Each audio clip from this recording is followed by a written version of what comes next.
you. Sige, sige.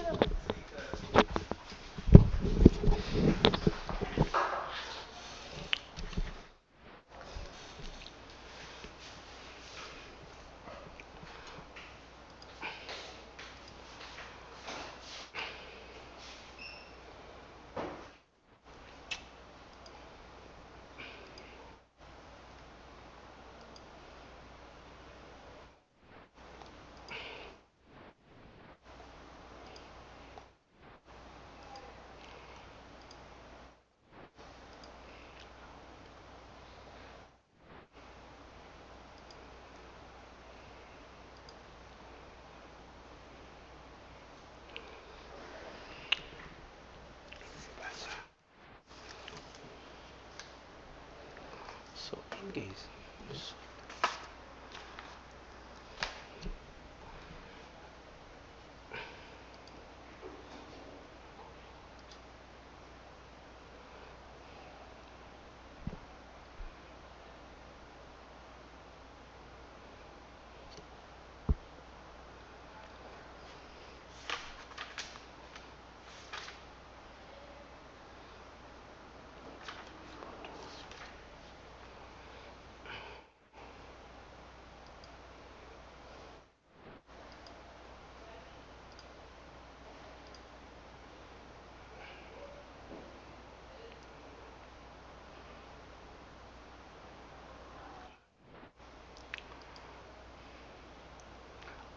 Mr. Karandang, Ms. Gutierrez, Mr. Karandang, are you there?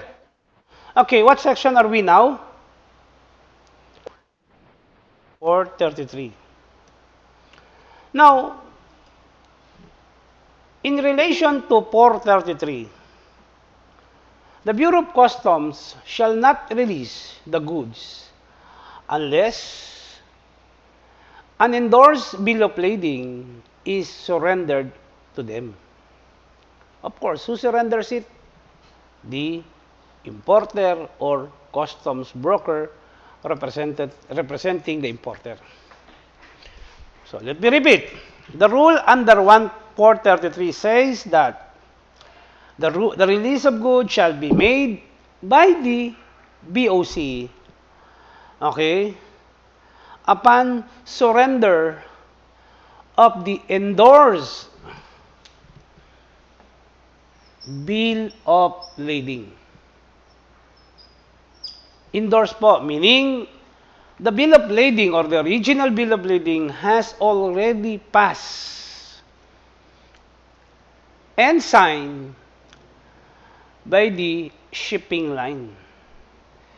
And that endorsement of the bill of lading authorizes now the Bureau of Customs to release the goods covered by that bill of lading to the person applying for release and delivery. Ms. Gutierrez, pakibasa nga yung section 433.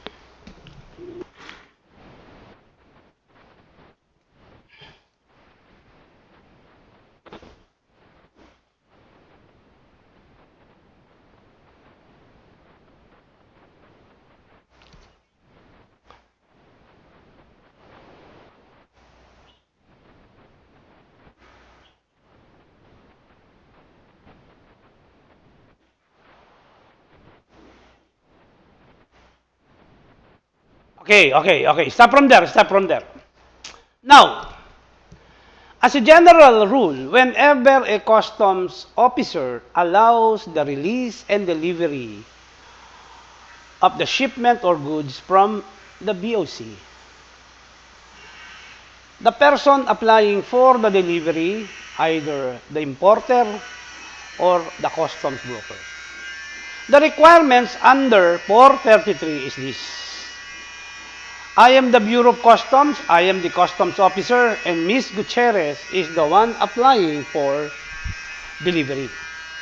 Now, as a rule or as a general rule, I will not allow the release and the delivery of goods being claimed by Ms. Gutierrez if Ms. Gutierrez cannot produce and submit the endorsed bill of lading to me. Kumbaga, ibibigay ko yung goods sa'yo, you have to surrender the bill of lading. The endorsed bill of lading. In other words, that is only the general rule. However, if Ms. Gutierrez cannot produce and surrender the bill of lading, okay? The bill of lading cannot be produced and surrendered by Ms. Gutierrez. However, Ms. Gutierrez has the so-called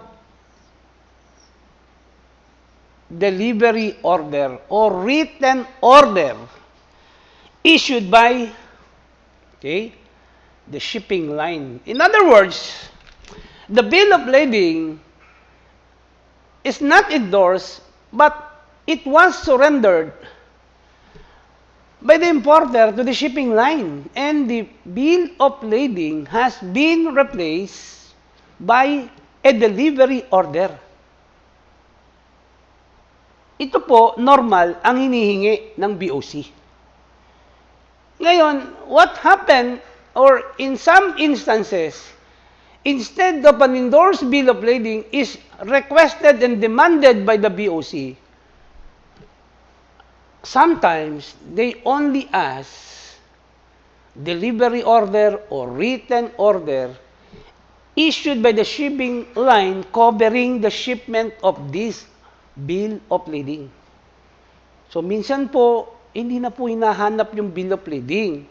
Ang hinahanap na lang po ng Bureau of Customs, specifically Customs Officer, who is authorized to release the goods, is only a written or delivery order. Issued, of course, by the shipping line and corresponding to this bill of lading. Kung ano yung laman dito na goods, yun din ang nakalagay doon sa delivery order. The name of the consignee, okay, the container number, the description of the goods, yan po ang nakalagay. So, ibig sabihin po, this is a document. Delivery order is also a document. So, instead na bill of lading ay ipipresent ni importer or customs broker sa BOC, ito na lang po ang ipipresent niya, delivery order. Parang pinalitan lang po yung BL ng delivery or written order. And, in case the bill of lading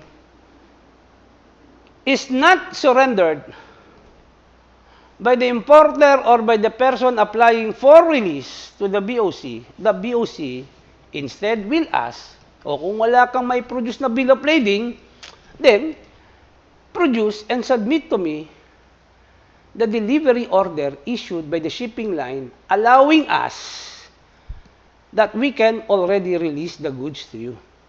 Yan po ang senaryo dyan. Kung wala pong BL, as a general rule, the customs officer will not release the goods. But if the person applying for the delivery can submit, produce and submit, instead of a BL, a delivery order or written order issued by the shipping line, then that would be the time that the goods shall be released even without the production of the bill of lading. Maliwanag, Mr. Karandang? Ms. Alquiros, maliwanag? Ms. Cancino, maliwanag? Ms. Cancino? Okay. Ms. Alquiros, maliwanag po? Ms. Alquiros? Ms. Gutierrez, clear? Okay, so ibig sabihin po niyan, ang general rule is the bill of lading, right, Mr. Karandang? And this is the exception. Tama po ba, Mr. Karandang? Kung wala po neto, dapat hindi i-release. However, kung meron neto, pwede pong i-release. Right, Mr. Karandang? So therefore, the general rule is surrender of the bill of lading. Exception is the submission of the delivery or written order in lieu of the bill of lading. Right, Mr. Karandang? So, ibig sabihin, pag may DO, yung BL nasa shipping line. Ganun po ang effect nun. Kaya po nag-issue ng DO, yung pong BL nasa shipping line na. Okay na po. So, yung DO po ang gagamitin ni customs broker in applying for the release and withdrawal of the goods. Right? Yan po yan. Now, in case the customs officer release the goods through a delivery order. Okay? Naintindihan nyo? Dapat ito po, kaya lang po, DO or written order. Pwede na po. In case the customs officer allows the release of the goods. And in the DO, everything is regular and nothing is unusual. Ibig sabihin, the information, nakalagay po dito kung kanino dapat nothing is wrong and irregular. Wala pong erasure, wala pong tampering, wala pong forgery. In-examine ni customs officer yung DO. Now, if the customs officer, after checking the delivery order, he or she found out that there is nothing illegal, irregular in the delivery order. Kung ikaw yun, Mr. Karandang, chinek mo yung delivery order, at nakita mo, wala naman pong problema, wala naman pong erasures, wala naman pong obliterations, wala naman pong ginamitan ng corrector, yung bang binura. You're the customs officer, Mr. Karandang. Would you allow the delivery? Okay, kasi po, wala naman po masama kasi tama po lahat yung laman ng DO. And the DO appears to be genuine and correct and true. Assuming Mr. Karandang is the customs officer and I am the one applying for the delivery and I have in my possession the DO. After a day from the delivery, kung ngayon, kahapon pinayagan ni Mr. Karandang, ngayon, may nagpuntang isang tao in the name of Miss Gutierrez. Oh, why Miss Gutierrez? I am applying for the delivery of this. So, ano nangyari, Mr. Karandang? Ako yung unang naglabas, ako yung naglabas, meron lumabas na tao na may nagkiklaim doon sa inilabas ko. Tama ba, Mr. Karandang? Now, question. There he was, assuming Miss Gutierrez is the real importer and I am the fake importer. And it is you, Mr. Karandang, who allowed the delivery. Would you be held liable, Mr. Karandang?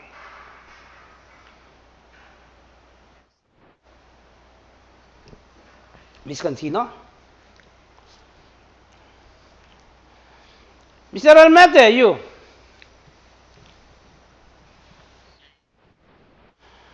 Kung ikaw si Mr. Karandang, narinig mo pinag-usapan namin, Mr. Almete? Okay, ang tanong ko lang po, ganito. If you were Mr. Karandang who allowed the delivery of the goods through a DO, and it turned out, hindi ka dapat maging, kanina, sagot mo, yes, tama ba?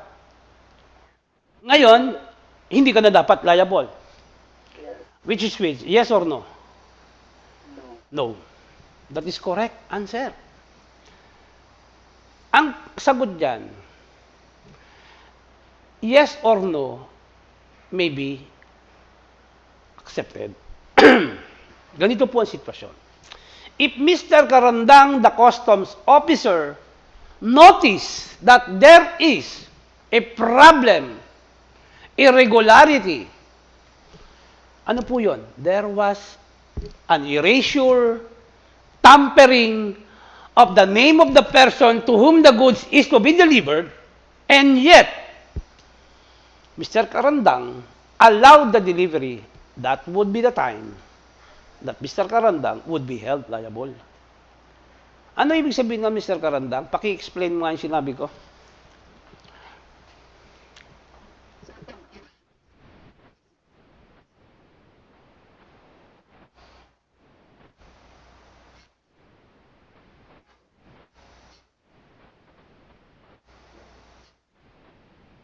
Liable. But if he had, or if the customs officer has not noticed the irregularity, wala siyang nakitang mali, then the customs officer shall not be held liable. Did you get it? So, ang sagot dyan, if the customs officer had noticed the irregularity, and yet he allowed the delivery, that would be the time that the customs officer would be held liable. But if he has not noticed the irregularity, then he allowed the delivery, then the customs officer shall not be held liable. Maliwanag po ba? Maliwanag po. Kung alam mo na tingin mo hindi siya, pinayagan mo pa rin dahil may nakita kang something irregular in the delivery order, pinayagan mo pa rin, ayan, kasalanan mo na yan. May duda ka na pala eh. Tama ba, Mr. Karandang, Mr. Almete? Ms. Gutierrez, tama po ba? So, yun po ang rule. Next paragraph, Ms. Gutierrez.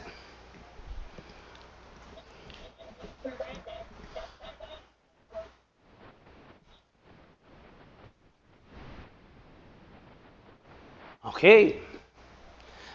Under the last paragraph, provided, okay, that when the release of goods is made against such written order. Okay? Maliwanag po, no? Ito po ang ginagamit nung nag-a-apply ng delivery.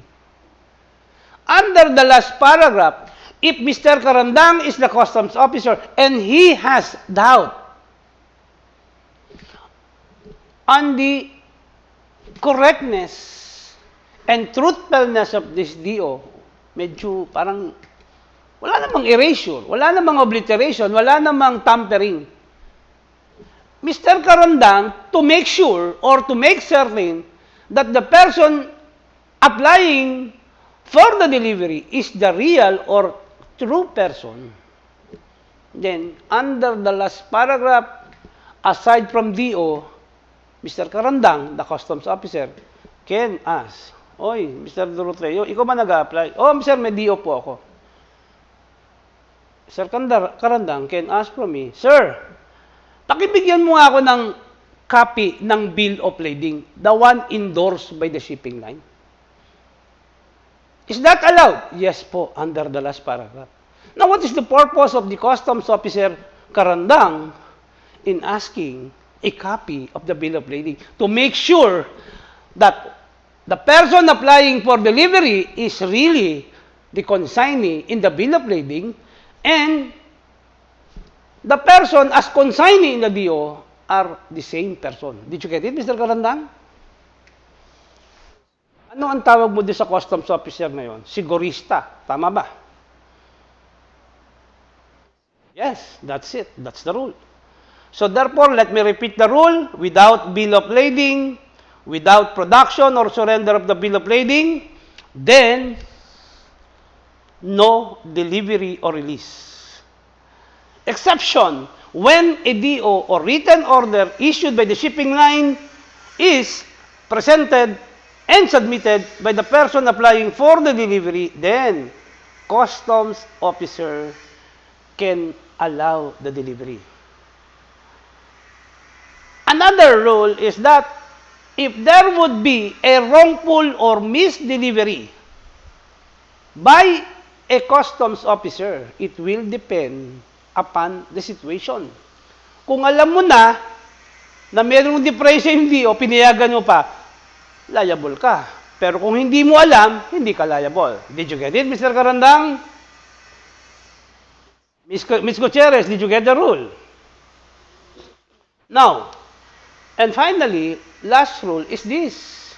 If the customs officer has still doubt regarding DO, then to make sure that there would be no misdelivery or wrongful release, the customs officer can ask and demand from that person applying for the delivery a copy of endorsed BL be attached to this DO.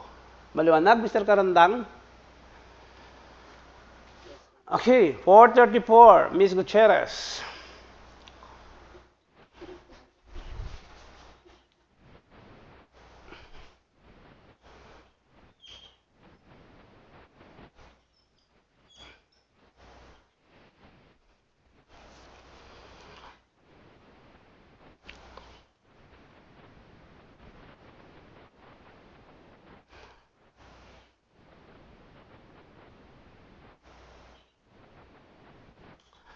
Importer under 44 authorize a person to apply and release the goods from a banded warehouse. Si Mr. Karandang yung customs broker at ako ang importer. BBD is the importer, Mr. Karandang is the customs broker. In the actual practice, normally, wala na pong binibigyan na authorization. But under 434, if I would be, as an importer, applies for the delivery and I am authorizing a customs broker under 434, I am required to give CB the authorization. Right, Mr. Karandang? Okay, kasi po, hindi naman po kay Mr. Karandang yun, akin po yun. So therefore, it is me that who can give an authorization to Mr. Karandang. Let's apply the first paragraph or the first statement. If I have authorized CB Karandang to release the goods, the liability of the duties and taxes remains to be my liability. Hindi ko mo inauthorize ko si CB Karandang, siya na magbabayad ng duties and taxes, right? Sir Karandang? Yes, Ms. Gutierrez, tama ba? That is what is all about the first part. Pag inauthorize ko si Mr. Karandang, it does not mean that Mr. Karandang would be liable to pay the duties and taxes. It is still the importer who would be liable. Mr. Almete, maliwanag po? Okay. Let us erase CB. Kapalitan ko, hindi na po CB. I, the importer, sold the goods, let's say, to X. So, binenta niya yung goods na nakakonsign sa kanya kay Mr. X. Okay? And Mr. I authorizes X now to release the goods because X now is the owner of the goods, right, Mr. Karandang? Now, in the contract of sale between I and X, binenta ni I kay X, binili naman ni X. In the contract of sale between I and X now assumes the liability for the payment of duties and taxes. This time, I would no longer be liable, but it is X because X now is the importer. Did you get it, Mr. Karandang? That is the last paragraph. Naliwanag po. Ms. Gutierrez, maliwanag. So, ibig sabihin dito, nagkabentahan. Binenta ni I kay X yung goods. Binili naman ni X. And in their agreement, X is now assuming as part of the contract or the agreement to pay the duties and taxes. So therefore, I now is no longer liable. It is now X who is liable for the payment of duties and taxes. Maliwanag? Maliwanag po. Maliwanag? Miss Beltran? Okay, very good. So, naintindihan ha? Mr. Karandang, no question? Mr. Karandang, Miss Gutierrez, no question, ha? Okay, very good. At least nagkakaintindihan tayo dito sa mga basic provisions. 435, Miss Gutierrez.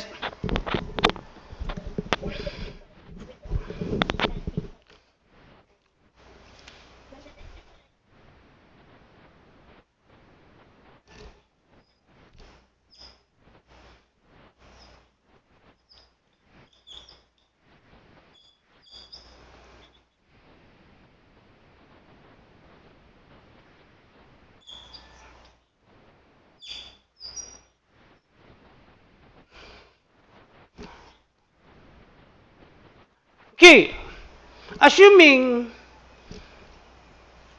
the importer has an outstanding or unpaid obligation with a shipping line or a trucking company. Okay. Now, as the shipping line or the trucking company is demanding from the importer to pay, let's say, okay, 25,000 pesos unpaid freight or delivery charges. So, nagkiklaim si SL or nagkiklaim si trucking company, oy, Mr. Importer, may utang ka pa. But the importer keep on ignoring the demand or claim by the shipping line. Kung ikaw po ang shipping line, Mr. Karandang, or trucking company, may utang sa si importer, at meron siyang goods na nakapending kay District Collector of Customs. What would you do now, Mr. Karandang? Ayaw magbayad. What are you going to do now, Mr. Karandang? Anong gagawin mo? Ayaw magbayad. Ayaw magbayad ng either freight, or tracking, or general average. Yung general average, ile-lecture sa inyo sa transportation management. Saka na, si Miss Cabarle, or a former graduate, now a customs broker, who will be handling that subject this second semester. O, anong gagawin, Mr. Karandang? Ayaw magbayad ni importer ng halagang 25. May utang siya. In short, kulang yung nabayaran ni Mr. Importer doon sa either shipping line, freight or general average, or sa isang trucking company. May utang siya. If you were the shipping line or trucking company and I is ignoring your claim, what would you do now? Ano? Okay, hindi mo pwedeng i-hold yung release ng goods kasi yung goods wala na sa'yo, naki-district na po. O, anong gagawin mo? Ito po, go to court. Taka sa korte. And convince the court that I really owes the shipping line. If the court finds your claim to be correct and to be right, then the court shall issue a notice to the district collector. Oy, Mr. District Collector, meron nakapile na claim dito. At tingin ko naman, Mr. District, tama itong claim ng shipping line or trucking company against the importer. Now, if there is a notice or if the District Collector of Customs has been notified by a competent court, sabi ni Korte, District, huwag mong i-release yan dahil si importer may utang pa. So ngayon, if you were the district collector and you receive a notification from a competent court, now, your duty now is to withhold again the delivery. Right, Mr. Karandang? Ganun po yan. Now, Mr. District or the District Collector of Customs will withhold the shipment. Wala pong mangyayaring delivery kasi meron pang issue between the importer and the shipping line. Did you get it, Mr. Karandang? Now, magugulat ka ngayon kung ikaw yung importer, district, ilalabas ko na yung kargamento ko. Teka muna, Mr. Importer, meron pong notice dito galing sa korte. May utang ka daw sa shipping line. Tama ba, Mr. Karandang? Ganyan po ang senaryo? Now, magugulat. Hindi, ngayon, nalaman ngayon ni Mr. Importer. Oh, Mr. District, bakit mo ino-hold yung kargamento ko? Kasi po, meron pong notice galing ng korte, Mr. Importer. I cannot release it until you pay what you owe to the shipping line or trucking company. Did you get it, Ms. Gutierrez? So, ibig sabihin po niyan, if the importer has been notified by the district regarding this amount, then the remedy of the importer to get the cargo from the BOC or to withdraw the shipment from the BOC, bayaran mo. Kung may utang ka sa shipping line, itong bayaran mo para ma-clear ka. Right, Mr. Karandang? Kung ang utang mo naman is sa trucking company, bayaran mo yung trucking. Tama po ba? Assuming this 25,000 has been the issue. Nakabayad ka na, kaya lang, kulang ng 25. Yung binayaran mong freight. Under the last paragraph, in case of disagreement, o yan, nasa korte na po, ngayon, ayaw pumayag ni I, bayaran nito kahit na may order. Dahil lang kiniklaim ni I, teka muna, bakit mo sinisingil ako ng 3 container? Dalawa lang naman ang dumating sa aking container. Diba? So, dapat, hindi 3 container. O, ngayon, ang gagawin niya ng BOC, the District Collector of Customs, will now be settling or talking to these parties, the importer and the shipping line, and the district will convince the two to come to an agreement. Oh, para hindi mapending yung shipment sa akin, importer at saka shipping line, I would be your referee kung ano yung dapat bayaran. Pakibasa nga, Ms. Gutierrez, last part.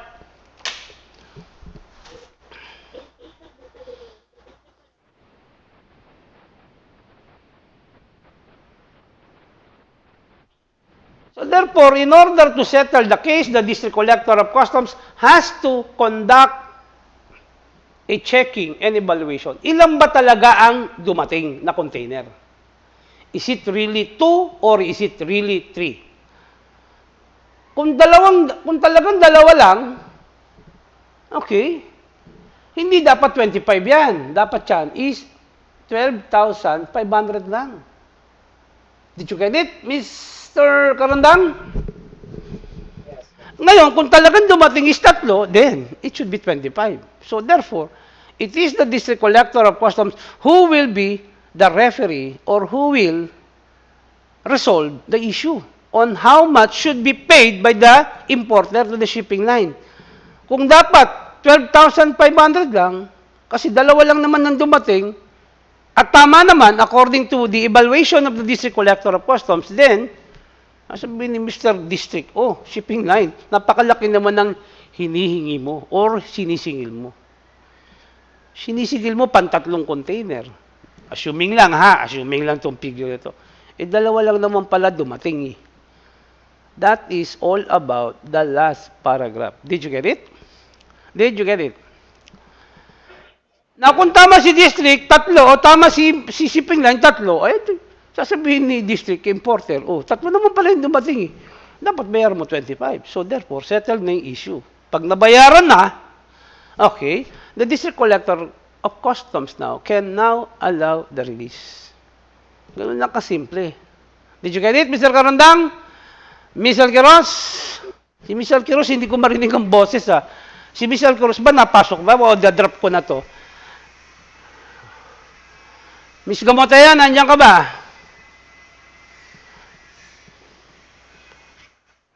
Okay. Si Ms. Alquiros ba, napasok pa sa akin? Hindi na.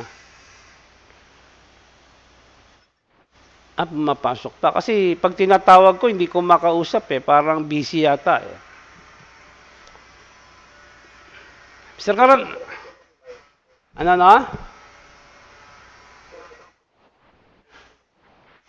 O ngayon, problema ko pa ba yun? Is that my problem, Mr. Karandang? Mr. Karandang, tinatanong kita, problema ko ba yun? Hindi pala eh. So, pag problema ko, gagawa ko ng paraan. Pero pag problema niya, gawin niya ng paraan. Tama, Miss Gamotea?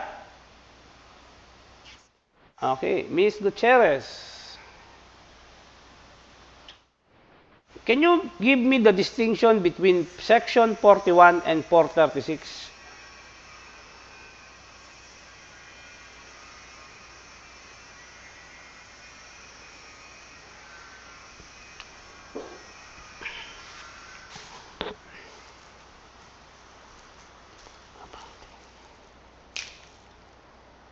Miss Bulaon.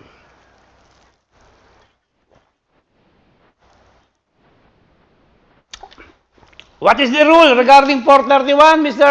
Karandang, Miss Gutierrez? Okay. Okay.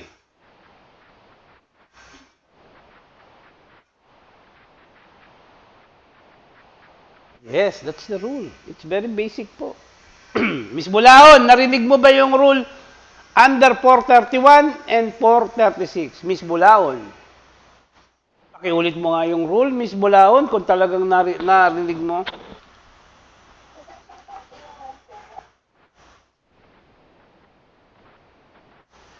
No payment. Ano sabi mo? No payment?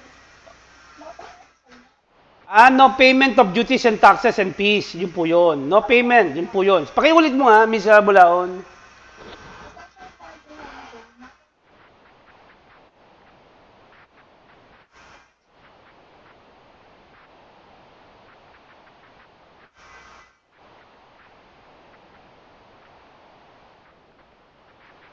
Okay, that's it. Simple as that. Mr. Almete, naintindihan ba? Ulitin ko po. Under 431, no payment of duties, taxes, and other charges, no release. Release shall be only allowed after payment. Maliwanag po, guys? Sagot. Okay. If payment has been made, but the goods is subject to fine or surcharge under 436, bayad ka na, pero hindi ka pa rin palalabasin.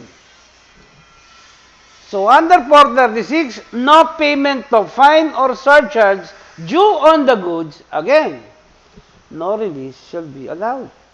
Simple as that. Nakuha, Mr. Almete? Bayad ka na, pero may kulang ka pa, yung fine or surcharge. But if the goods is not subject to fine or surcharge, the payment under 41 shall allow the BOC to release the goods. Did you get it, Mr. Karandang? Sir De Guzman, tama po ba yung sinabi ko? Kung wala ka namang fine or surcharge, release shall be made under 431 if there is already payment.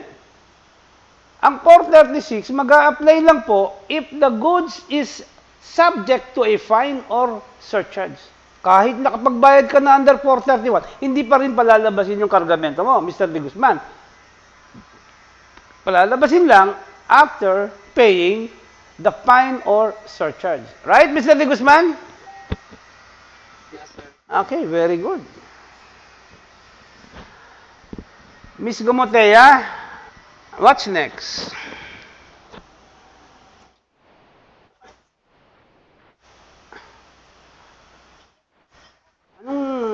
Ano ba yan?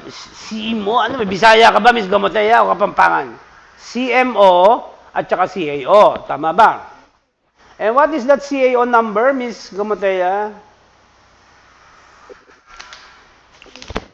Nako, sabi ko na nga ba eh. Alam ko na susunod. Wait lang po, sir. Kukunin ko pa lang po. Alam ko na eh. Kahit hindi kita nakikita.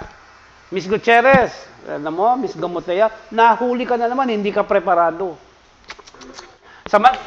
Samantalang po ako, Mr. Karandang, eto po, hawak-hawak ko na. Mr. Karandang, Mr. De Guzman, Mr. Almete, hawak-hawak ko na po. Kasi po, ile-lecture ko na po. Kayo, titignan nyo pa lang, saka nyo pa lang yata babasahin itong next subject matter ko. Ayun, no, kay Miss Gamotea, oh, nakita kagad. Sandali lang po, sir, kukunin ko pa lang po. Ikaw, Miss Gutierrez, hawak mo na? Ay, buti pa si Miss Gutierrez. Ikaw, Miss Mulaon, hawak mo na? Ikaw, Miss Malyari, hawak mo na? Beltran? Okay. Now, let us go back again to section 423 of the CMTA. 423 is the law, right, Mr. Karandang? And what is about COW 2 2016 and 28 or CMO 28 2016? Ano tawag mo dito sa dalawa na ito?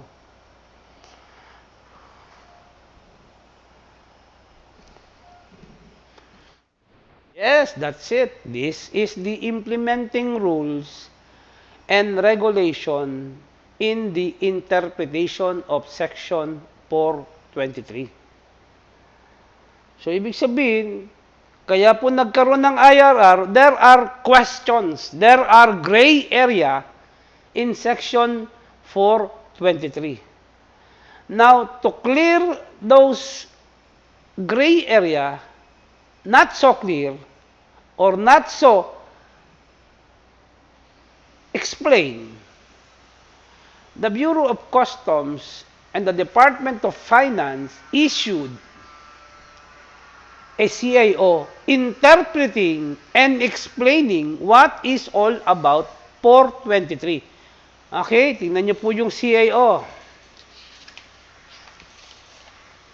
CIO 20-2016. Sino po ang pumirma, Mr. Karandang? But before it was signed or before it took effect, it has been approved by the Secretary of Finance. Right, Mr. Karandang? Okay, so makikita nyo mamayang konti. Punta kayo sa CMO 20-16. 28-2016.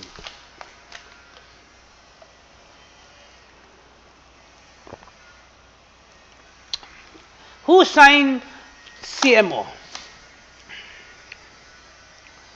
Karandang, yo. Sino pumirma?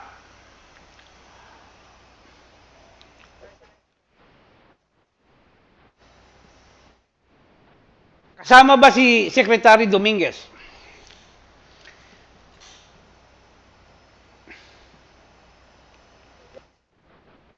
Miss Bulaon, kasama ba si Secretary Dominguez? Anong parang? Tingnan mo anong parang. So that spell the difference. A CAO is to be signed by the Secretary of Finance, while a CMO is to be signed only by a Commissioner of Customs. That's the difference. Nakita mo? Did you get my point, Mr. Karandang? So a CAO compared to a CMO can take effect only if it is signed by the Secretary of Finance. But the CMO need not be signed by the Secretary, only the Commissioner of Customs. Right, Mr. Karandang? Now, what is the purpose of CAO 2016? It interprets 4 or Section 423. It explains and interprets what is all about Section 423 of the CM3A. Ngayon, medyo malabo pa rin yung CAO. In order to interpret it and explain it clearly, a CMO was issued to explain clearly what is all about CAO 2-2016. Nakita mo ha, may CAO na, in-explain pa ulit kasi malabo po. So therefore, yung interpretation ng 423 is or was made through a CAO 2-2016. However, malabo pa rin yung CAO 2-2016. That's why Commissioner Paerdon issued another CMO explaining and discussing and interpreting not 423 anymore. It is CAO 2-2016. Did you get it, Mr. Carandang, Mr. Almete? Okay? Tama ba? O, malabo yung Section 423, nag-issue ng CAO. At malabo pa rin yung CAO, nag-issue ng CMO. Tama? Mr. Lee Guzman? Yes. Okay. Now, the objectives of CAO 2016 are the following: to minimize importation and customs administration costs in the clearance of importation with the minimum value. Okay, so therefore, yan, to reduce the costs and expenses of the Bureau of Customs in clearing and releasing. Kasi po, pagka po when the BOC allows the release of goods, it incurs expenses. Okay, but if it is a de minimis value shipment, then one of the objectives of this CAO is to reduce or at least minimize. That's one of the objectives. Of course, whenever the Bureau of Customs allows the release of the minimum value shipment, they will make sure that the border enforcement control is not compromised. Ibig sabihin yan, walang makakapasok na kontrabando at smuggled goods into the Philippines by complying the objective of the de minimis value shipment. Hindi pwedeng, de minimis yan, pwede nang pumasok yung mga illegal. No, it cannot be. Did you get it, Mr. Karandang?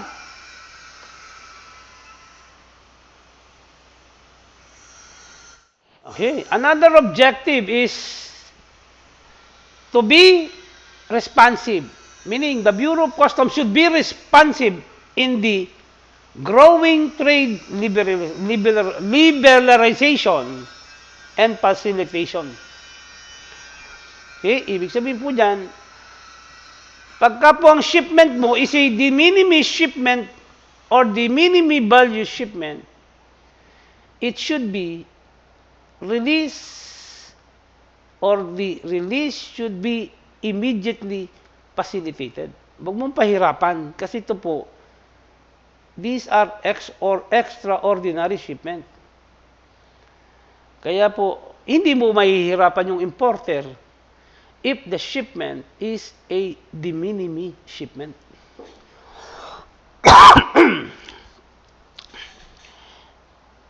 Ms. Bulaon, definition of terms.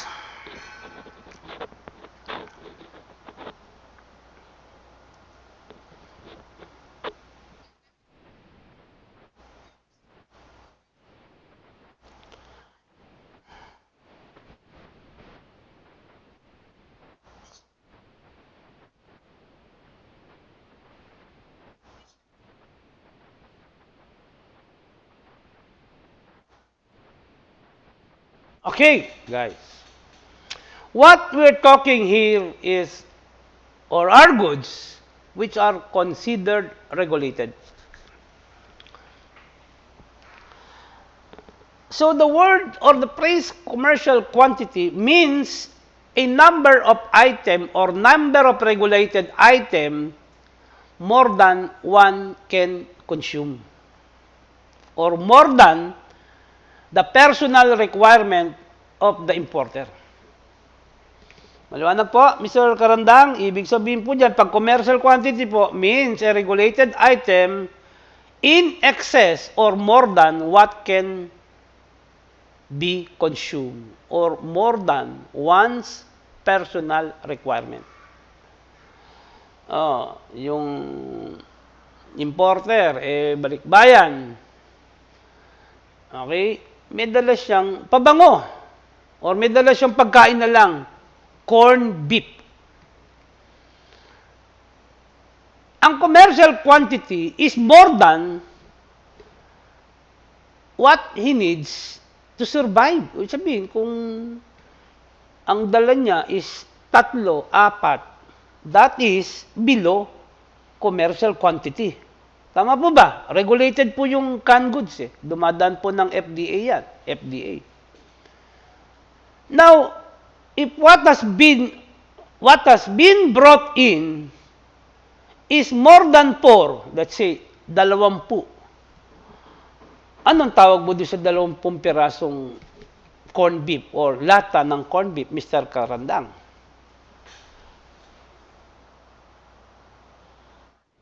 Commercial quantity, hindi na siya magka-qualify or magka-qualify as de minimis kasi bakit? Sobra. Di ba? Kung mga 10 lang yan, yes, it can be considered as non-commercial quantity. But if it is more than you can consume or more than what you need as personal requirement, then it is commercial quantity. Parang si Miss Bulaon dumating, may dala siyang lipstick. Okay. Ang dala niya, 3. Pare-parehas lang naman, Mr. Karandang.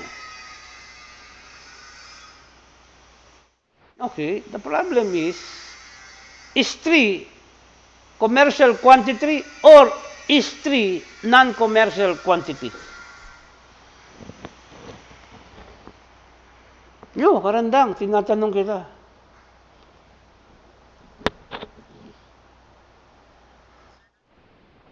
No, that is commercial. Alam nga namang pati kilay ni Miss Bulao, lagyan niya ng lipstick. Ikaw naman, sobra naman yun. So therefore, alam nga namang yung lipstick na yan kung mag-i-stay ka lang dito ng 30 days sa Pilipinas, ano yan? Ano yung ngangatain mo ba yan? O pati yung kilay ni Miss, sa bagay, kung pati noon ni Miss Bulao, lalagyan mo na lipsticks, ay talagang kulang yung 3. Di ba? Ganun lang yun. So, ibig sabihin, isa lang ang pwede. Kasi bakit unang-una, 3? Malamang yung 2 nung gawin mo, ibenta mo, or ipamigay mo. Right, Mr. Karandang? Kasi pag binenta mo yan, or pinamigay mo na, hindi na personal requirement yan. Right, Miss Bulaon? Tama ba? O kung si Miss Gutierrez ang gagamit ng lipsticks na yan, kung pati ilong, pati kilay, pati noo, lalagyan, at talagang kulang yung 3 kay Miss Gutierrez. Right, Mr. Karandang? Di ba? Ganun yan. Siya lang. Papayagan kita. And since lipstick is also a regulated item by the FDA, papayagan kita. Doon sa isa. Pero doon sa 2, hindi. Kaya kung 3 yung dala mo, teka muna. Hindi na po lulusot yan. Tama ba? Si Miss Gutierrez dumating.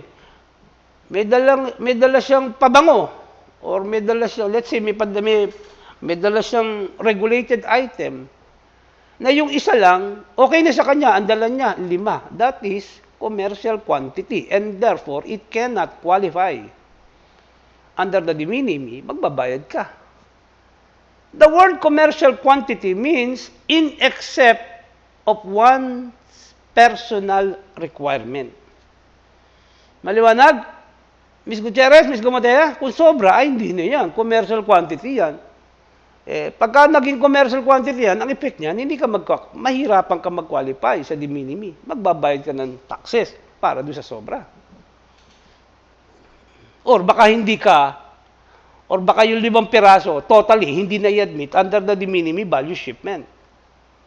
Did you get it, Mr. Guzman?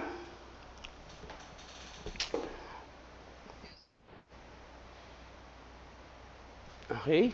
So this commercial quantity applies to what kind of importation? Regulated po.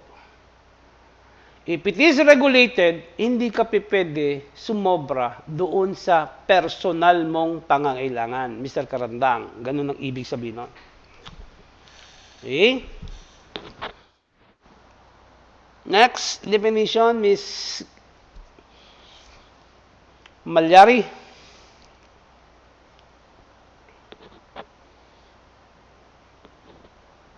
Ms. Malyari.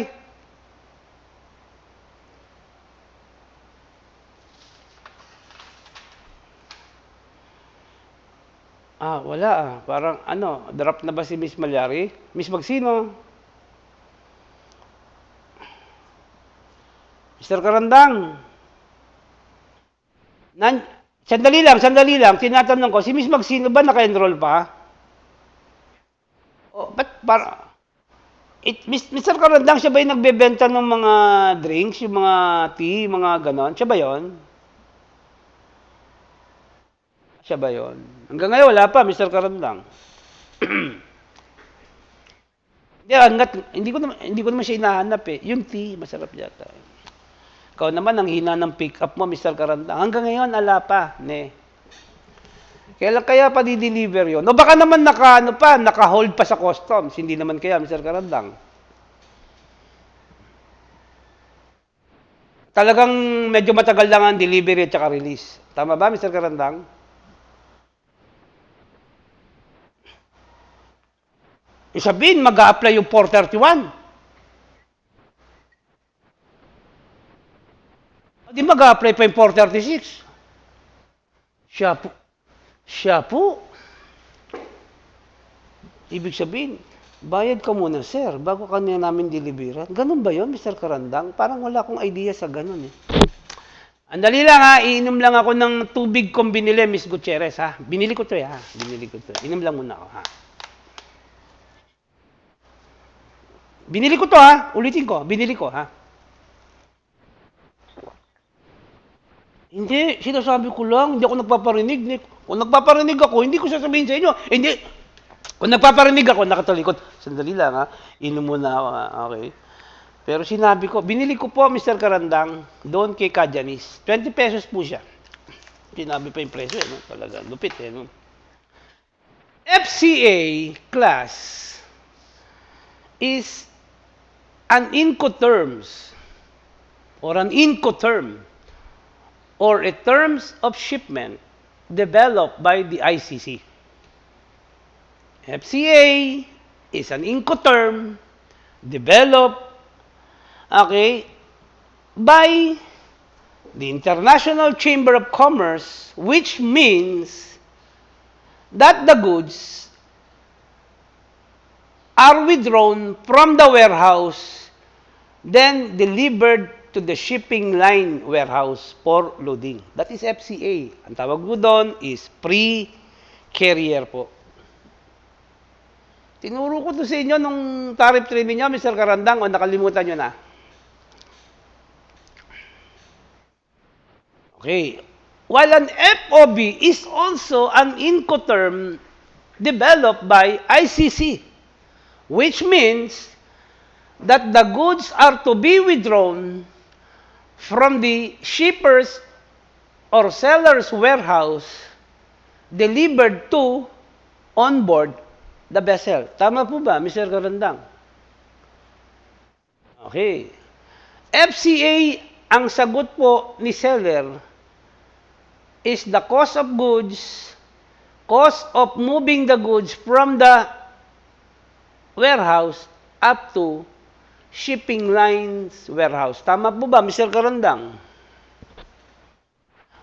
In FOB, what is to be advanced or to be paid in advance by the seller is the cost of goods plus moving the goods from the warehouse until the goods are placed on board the vessel. Right, Mr. Karandang? Okay, naalala nyo pa rin. Tama ba yung explanation ko, Ms. Bulaon? Tama ba yung definition ko ng FOB at FCA? What's the difference between the FCA and FOB, Ms. Bulaon?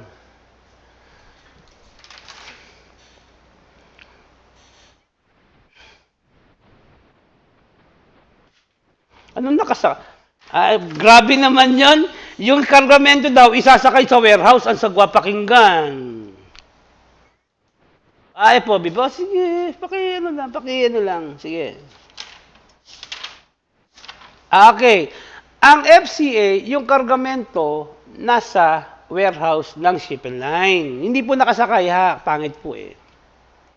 Ngayon, ang FOB, naisakay na yung kargamento doon sa exporting or transporting vessel. Magkaiba po ba yun? Yes po. Pero in their treatment, even in the Bureau of Customs, FCA and FOB value are the same. And in the BOC, they don't use FCA. They use FOB value. Okay? So, ibig sabihin po niyan, guys, kahit na po FCA or FOB ang value, as long it is not more than 10,000 pesos, that is covered by the minimum value privilege. Did you get it, Mr. Karandang? Now, Ms. Gutierrez or Mr. De Guzman, pakibasa nga yung definition ng de minimis value para malaman natin yan. Dandan, ulitin mo. Ulitin mo, kasi medyo malabo. Lakas.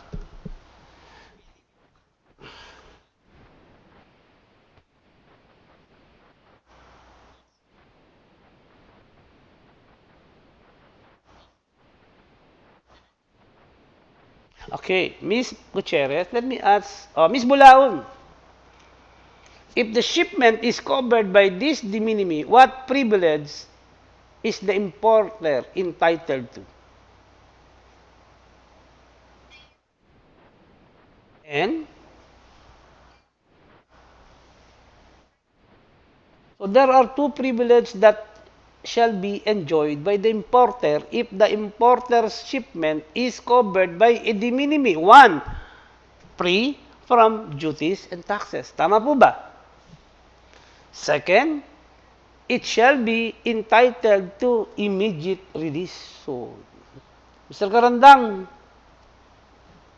kaya po pag ikaw, balikbayan ka, or returning resident ka, o tourist ka, and your baggage is covered by a de minimis, then wala ka pong babayaran. At mabilis ang labas ng kargamento mo or ng personal effects mo.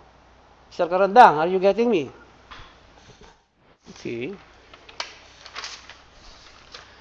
Is there any question so far regarding COW 2-2016? Di ba nagkakaroon tayo ng problema sa deadline? Nga pala, na-announce ko sa 3B kahapon, yung deadline.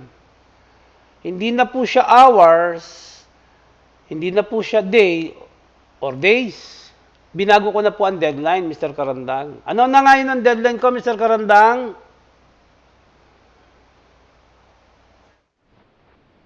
Ikaw, Ms. Gutierrez, nabalita mo ba kung ano na ang deadline ngayon ng mga worksheet ni Mr. Doroteo? Ano po? Sa paliwanag mo ka kay Mr. Karandang, what do I mean by AYW?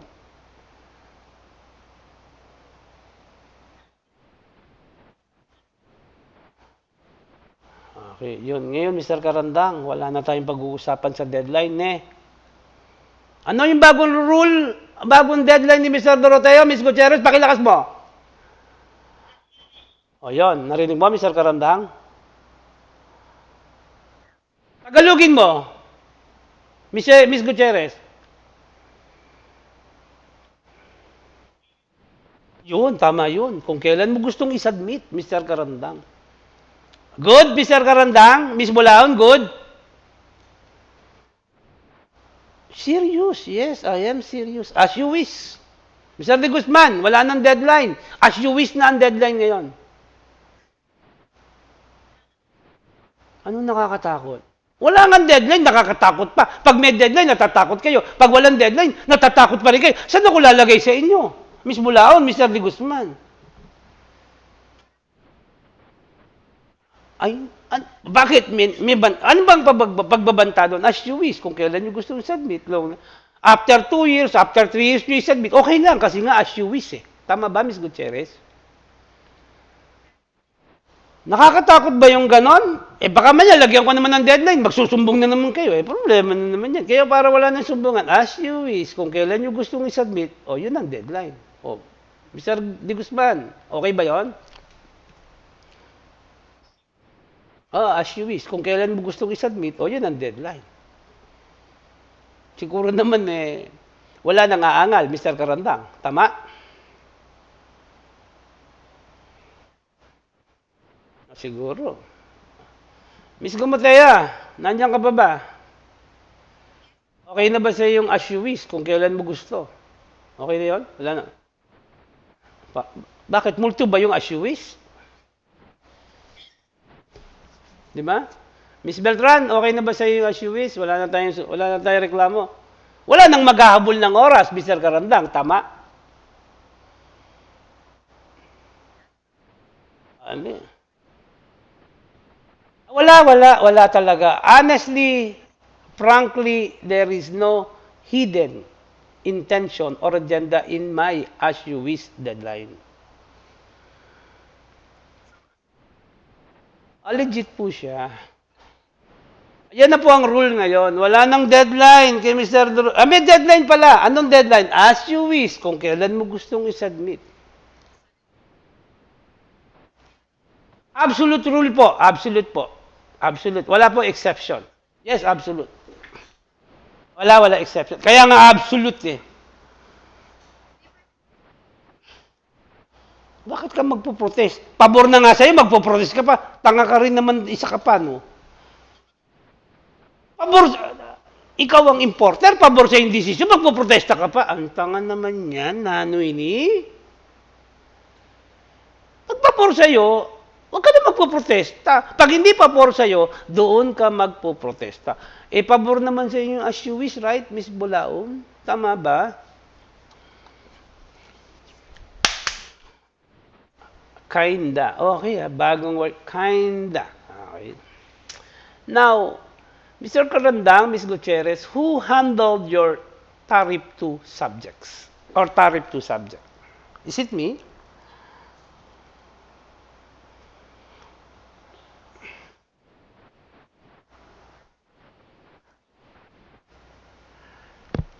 Well, the reason why I'm asking you who handled your tariff 2 subject is because of the next subject or next matter under the de minimis.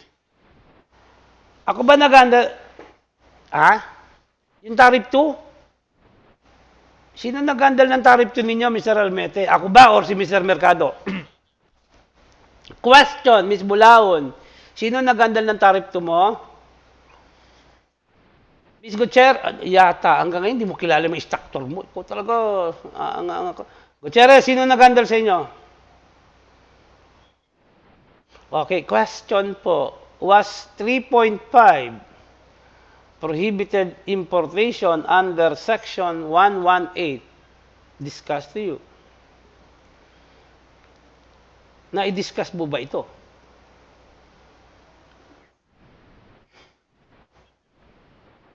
Hindi po. I know that. Nasa libro to eh. And what my question is, was this discussed and explained to you?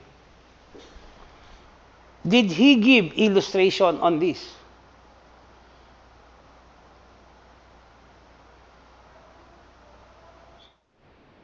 You want me to illustrate it or you want me just to enumerate it?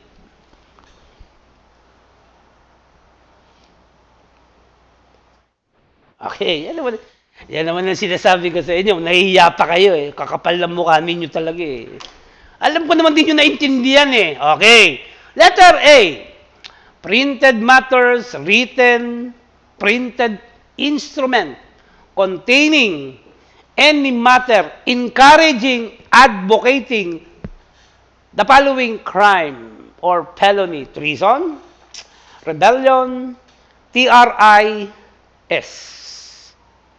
Against the government, TRIS, tris po yan. Ano yung tris, Mr. Karandang?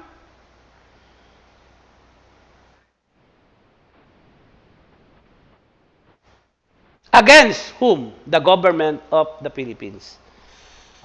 Katulad niyan, may hawak po akong papel, o meron po akong hawak na libro, and this printed matter encourages or advocates the commission of trees that is prohibited. Maliwanag po? Maliwanag po?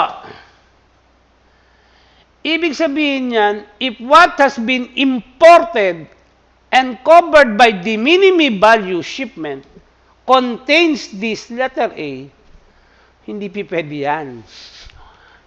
Hindi papayagan yan ng de minimis at huhulihin pa yan ng Bureau of Customs. Did you get it, Mr. Karandang? Or any printed matter, okay, containing any threat to take the life or to inflict bodily injury or harm upon any person. Books containing how to kill a person, how to assassin person, bawal din po yan. Ang tatanungin ko sa inyo, bakit kaya pinagbabawal yan?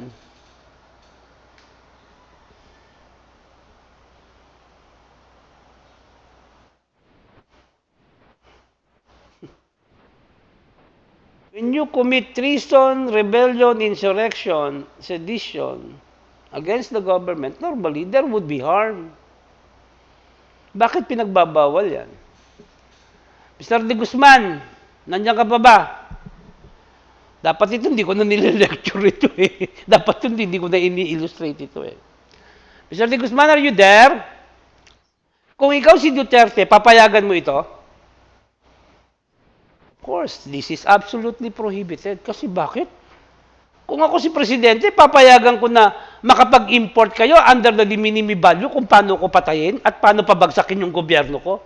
That is outrageous, right, Mr. Karandang? Okay, letter B po. Para basic tayo, no? Kahit sinong Presidente, hindi papayag na makapagpasok ng libro or any printed matters that contains how to kill the President or how to overthrow the government. Right, Mr. Karandang? Okay, what are these books? Mga terrorist books, NPA books, rebellion groups, yan, rebellious or rebellion books po. Yan po yan. Para malaman ninyo. Letter B. O yan, pambabae po ito. Panlalaki at pambabae po dito. Any books, goods, instrument, drugs, substances designed to intended or adapted for producing unlawful abortion. Meron po bang unlawful? Yes po. Meron po bang lawful? O, yung unlawful po, yan yung mga nagpapalaglag ng walang pahintulot, ng walang dahilan. Ang dahilan is to conceal dishonor. Yan yung madalas na ginagawa sa Quiapo. Yung mga nagbebenta ng mga dahon-dahon, inumin mo, malalaglag yung bata. In 2018, guys, I have a distant relative. O, makinig kayo, Miss Bulaon, Miss Gutierrez, Miss Gamotea. Nakikinig ba kayo? Actually, a distant relative. Halos hindi ko na siya kamag-anak. A woman arrived here as an OFW. Taga-Paniki, Tarlac po. The problem is, she had an encounter with her boyfriend abroad. Hindi ko alam kung galing ng Hong Kong or galing ng Taiwan. Nabuntis po. Nabuntis. Umuwi dito, 2 months pregnant na. The problem is, she is not yet ready. Nagpunta sa Quiapo. Listening, Miss Gutierrez, nagpa-abort. She died. Kawawa. Okay, that is unlawful abortion. And items that were used in removing the fetus from the mother's womb or from the woman's womb, goods, instrument, drugs, and substances intended or adapted for committing unlawful abortion. Bawal po yan. Ms. Bulaon, that is unlawful abortion. And books or any instrument or any subject or printed matter from whom unlawful abortion may be secured or committed, yung mga informations na kung saan pwedeng makakuha or makapag-abortion, bawal din po. Ano naman yung lawful abortion, Mr. Karandang?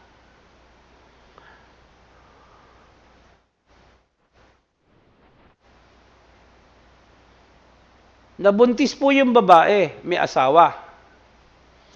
The problem is may sakit sa puso yung babae. Hindi siya pwedeng magkaanak because hindi niya kayang manganak. Kasi pag nanganak siya, either cesarean or normal delivery, magpapalpitate yung puso niya, mamamatay siya. Nabuntis siya. Pinapili ngayon yung lalaki, yung asawa mo or yung baby mo. Pinili ngayon yung asawa. Therefore, the fetus has to be removed. Right, Ms. Kumotea? Lawful or unlawful?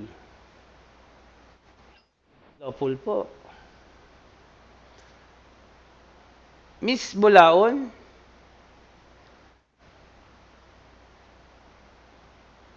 Mr. Karandang?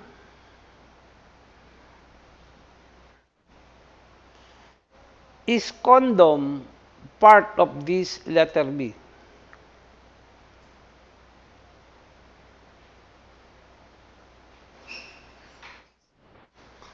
Ms. Gutierrez, nakakita ka na ba noon?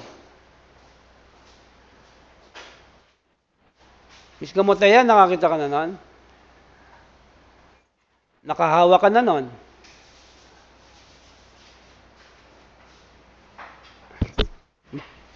Wala namang masama daw sa tinanong ko, Ms. Gamoteya. Natanong ko lang kung nakakita ka na. Kasi para malaman ninyo. No? Question, Ms. Bulaon, is condom part of letter B? Sa tingin mo, hindi. Ikaw, Mr. Karandan, sa tingin mo, part ba ng letter B? Yung condom? Ikaw, Mr. Check, sandali mo na, mamaya na po. Tinatanong ko lang kung yes or no. Mr. De Guzman? O, bakit nga ba hindi? Miss Bulaon, Karandang, and De Guzman. Bakit po?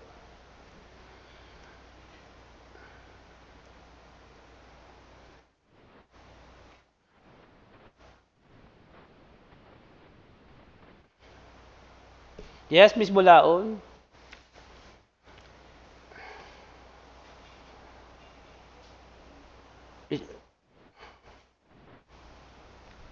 Mr. Karandang, nakakita ka na nito, Mr. Karandang? Nakahawa ka na nito? Nakapagsuot ka na nito? Puta. Si Sir naman masyadong personal. Hindi ka pa nakapagsuot niyan. Kasi baka ako, hindi mo sinuot doon, sa kamay, sa daliri mo siya isinuot eh. Okay. I'm just kidding. No? Now, Miss Bulahon, tinatanong mo kung anong term yon. Under letter B is that to commit unlawful abortion. While condom is to prevent conception. They are very much different thing. Right, Miss Bulahon? So, therefore, condom is not prohibited. Tama ba? Mr. Karandang, nakabili ka na ba ng condom? Is it open to everybody? Yes, tatanungin pa nga sa'yo dyan. Pabili nga pong condom. Anong flavor ang gusto mo, sir? Miss Gamoteya, ha? Huwag kang bibili niyan, Miss Gamoteya, ha? Baka bumili ka niyan. Tatanungin ka nung nagbibenta, pabili pong condom, anong flavor po? Chocolate or strawberry? Mr. Karandang, tama ba? So therefore, condom is not prohibited. Actually, it is freely importable. Tama ba? Walang regulation. Or kung regulated siya, hindi siya prohibited. Right, Mr. Karandang? Again, this letter B is to commit unlawful abortion, while condom is to prevent conception. Ano yung common term ng tawag namin dyan? Kapote. Tama ba, Mr. Karandang? Mr. De Guzman, nakapagsuot ka na ba dyan? Hindi pa. Hindi pa. Huwag mo sabihin ka. Sir, ikaw, sir, nakapagsuot ka na dyan? Hindi po ako nagsusuot niyan. Kaya nga po, 5 yung anak ko, puro lalaki. Hindi uso kay Mr. Doroteo yung kapote. Next! Baka sabihin niyo si Sir ang bastos-bastos mag-lecture. Ba't totoo naman yun eh. I don't wear that raincoat. Raincoat ang tawag ko dyan, kapote. Okay? Letter C. Nakibasa. Ito, shortcut na lang po ito. Magazine, printed matters, films, paintings, drawing, and representing any obscene or immoral character. Bold movies, pornographic films, pornographic magazine po, pumapasok po dito. Did you get it? Kasama pa rin po yung paintings and engravings and photographs po na malaswa, indecent, or obscene po. Bawal po yan. There are two things that you have to consider here.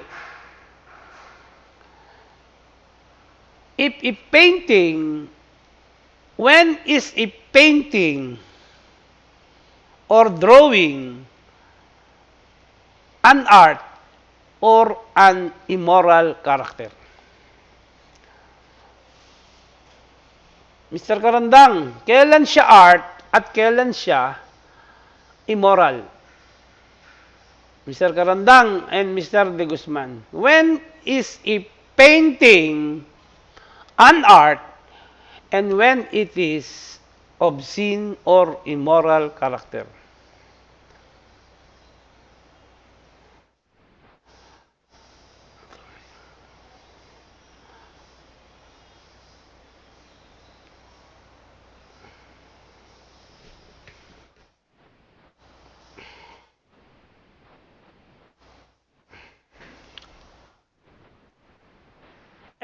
Kung nagpapakita nga, sometimes it can be considered an art, sometimes it can be considered an obscene or immoral character. Tama, Mr. Karandang? O, Mr. De Guzman, ikaw ang gusto ko sumagot.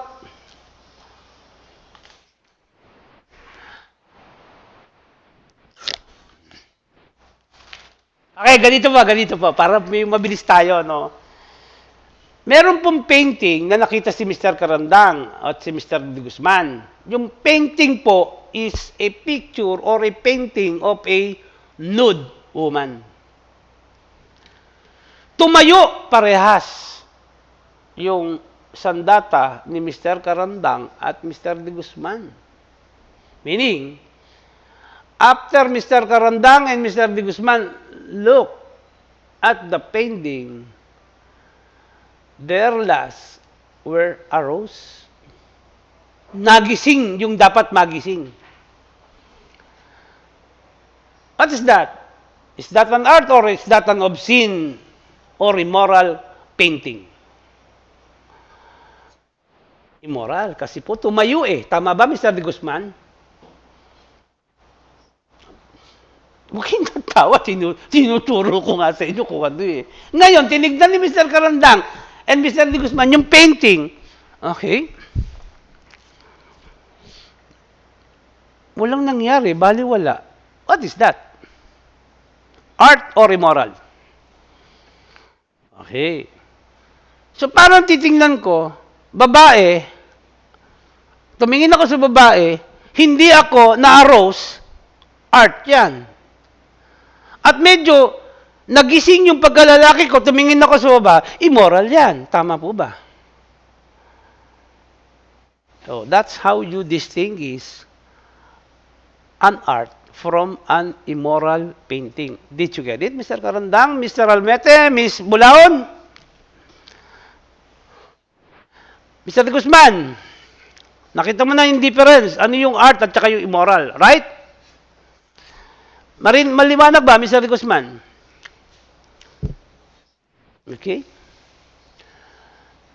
Ngayon, Mr. De Guzman and Mr. Carandang, dito ba sa MCC, alin ang mas marami? Art or immoral painting?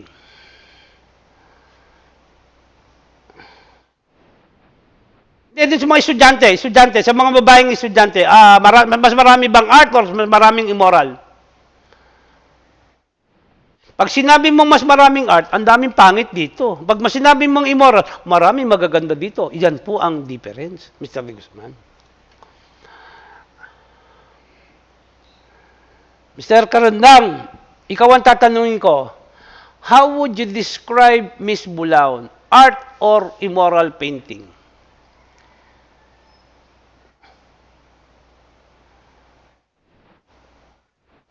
Hindi ang art?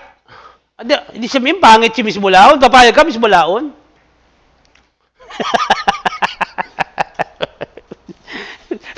Daming sample. Ikaw, Mr. Carandang, Mr. De Guzman, ikaw naman natanong ko, how would you describe Miss Gamotea? Art or obscene painting? Mag-comment ka. Gusto ko mag-comment.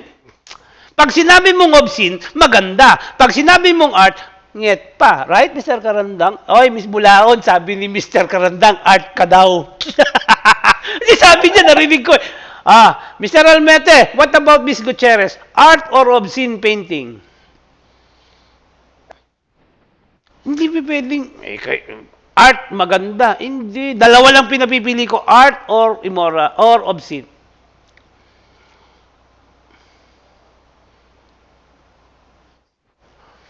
Miss Gutierrez, pangit ka daw. Ano ba nga? Kasi pagka obscene, maganda siya. Appealing siya. At ginigising niya yung pagkalalaki ko. Pag sinabi mong art, parang ano lang, wala. Deadma lang, Mr. Caranda. Miss Bulaon, tanda mo yung sinabi niya sa'yo, art ka daw, hindi ka daw obscene painting. Ay, sabihin, ano ba tingin mo kay Miss Bulaon, Mr. Caranda? Diyos ko naman, ang sama naman yun. Ulitin ko. Mr. Carandang, how would you describe Miss Gamotea? Art or something? Something ba?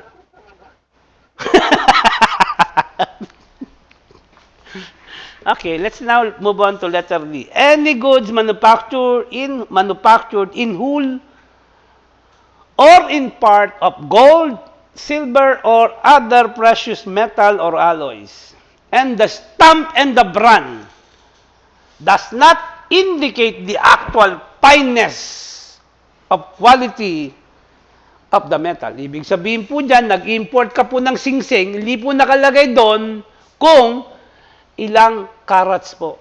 Bawal po yan. Pasok po yan sa letter D. Did you get it, Mr. Karandang? But if the actual number of carats or fineness of the metal is indicated in the metal itself or in its immediate container, hindi na po siya papasok dito. Kasi po pinagbabawal dito, hindi po nakalagay kung gaano kataas ang carats niya or gaano ka-pure yung gold or precious metal niya. Pag nakalagay po, no problem. Right, Mr. Karandang? So, pagka hindi ba, let's say, letter E. Any adulterated. O, yan, adulterated po. Nag-import po si ganito ng frozen meat. Nakalagay po sa label, it's 100% pure beef. Karne ng baka daw. But the problem is, it is meat combined with kangaroo meat. Ang tawag po doon, 50% beef, 50% kangaroo beef, that is called adulterated po. Kasi po pagka pure beef po, mas mahal. Pag hinaluan na po ng kangaroo meat, ay mumura po yon. Tama ba, Mr. Karandang? So that is adulterated po. Misbranded naman po. 100% meat or 100% beef, ang nakalagay sa label is made by known brand ABC. Pero sa totoo, ang gumawa po talaga, it's not ABC. Nakalagay po doon, ang gumawa po or nagmanufacture po is XYZ. Mas mataas yung kalidad ng ABC compare sa XYZ. The problem is gawa ng XYZ, but the marking or the branding is not XYZ, but ABC. Did you get it, Mr. Karandang? Oh, that is called misbranded po. Naliwanag? So, adulterated means it is mixed or the product is mixed with something which adulterates it, which increases its value. While in misbranded, the actual name is replaced by another brand name which sells product at a higher price, more quality than the actual one. Yan po ang ibig sabihin yan. Infringing goods as defined under the Intellectual Property Code or Intellectual Property Rights Law. Bawal po yan. Ano po ang tawag dyan, Miss Bulahon, yung mga infringing goods sa atin?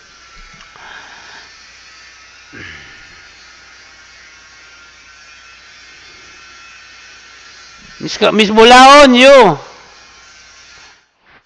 Ayoko sa'yo. Miss Garcia, you. Madalas nakikita nyo yan, kaya lang hindi nyo pinapansin. But they are infringing goods in violation of the Intellectual Property Code or Rights Law.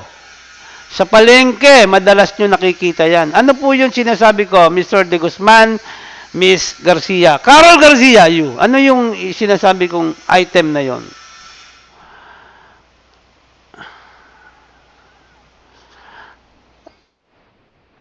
Pirated po. Doon na po. Bawal po yan. Okay? Bawal po yan. Hindi po siya pwedeng pumasok as, okay?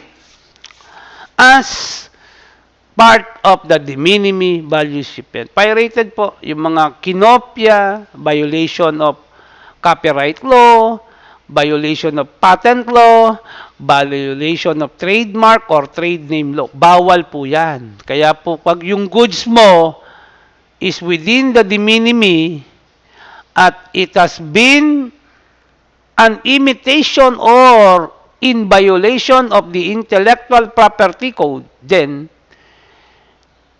it will be seized by the Bureau of Customs. Kahit na sabi mo pang de minimis ka. Letter D, all other goods or parts thereof which the importation or which importation is explicitly, very clearly or clearly prohibited by law. Hindi po pwede yan. Magdadala ka ng mga toy gun, nakala mo totoo. O sir, covered po ito ng de minimis. Hindi po pwede sa de minimis yan kasi that is considered prohibited item. Did you get it, Mr. Karandang? Shabu! Ayun na, malabo yan. Hindi papayagan sa de minimis yan. Sir, isang sachet lang naman eh. Wala pang 10,000 to. Hindi papayagan yan, Mr. Karandang. Hindi pwedeng pumasok yan sa... Okay? Okay? Maliwanag? Another type of importation that is discussed is regulated. Oh, what is regulated importation? Regulated importation, okay, the importation of which is subject to clearance or permit prior importation. Ibig sabihin po niyan, regulated importation or regulated items are items or articles or goods, the importation of which is subject to prior clearance or permit by a concerned government agencies. Hindi naituro ba sa inyo yung mga regulated imports and regulated exports? Sigurado, tinuro yan ni Mr. Mercado. Right, Mr. Karandang? Okay. So therefore, if the goods is covered by a de minimis value shipment is regulated, the importer is required to submit clearance or permit issued by the regulatory agency. So kung yan lipstick, okay, or pagkain yan, kukuha ka ng clearance from the FDA, the Food and Drug Administration. Kung gamot yan, ganun din po. Kukuha ka po. 3.7, restricted importation. Ito po, these are what? Conditionally prohibited. As a general rule, the importation of the following articles are not also allowed. Pag sinabi pong absolute, Mr. Karandang, Miss Bulaon, Miss Gutierrez, hindi talaga siya papayagan. Walang exception. Did you get it, Mr. Karandang? Under 3.7, Section 119 of the CMTA, kasi yung 3.6 po is Section 117. Yung prohibited po, Section 118. Yung restricted po, Section 119. Tama, Ms. Gutierrez? So, 3.7 provides for a conditionally prohibited. It is allowed. Okay? General rule, these are also prohibited, but the rule is only a general. It admits one exception. The exception is when the importation of any of these is authorized by law, yung batas po pumapayag. Pwede po. Or by regulation, pinapayagan po, then it can be imported legally. Kasi po, merong batas na pumapayag or merong po regulasyon that allows the importation of this item. Maliwanag po? Maliwanag po. So therefore, meron din pong clearance and permit ang kukunin pagka po yung importation ito. Dynamite, gunpowder, ammunition. Saan ka kukuha, Mr. Karandang, ng permit mo dito?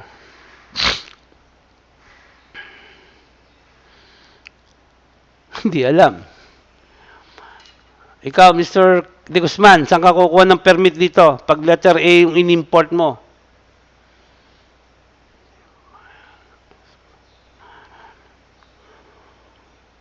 Mr. De Guzman, PNP, Firearm and Explosive Office po, FEO po. Maliwanag po, yan po ang magbibigay ng clearance sa iyo kapag ikaw po nag-import nito. Did you get it, Mr. Karandang? Letter B, Miss Bulaon, kanino ka kukuha ng permit?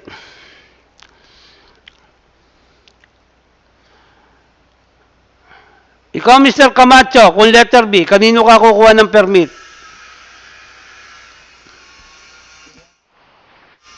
Ano sabi mo, Mr. Camacho? Letter B pinag-uusapan, PNP, ano ka?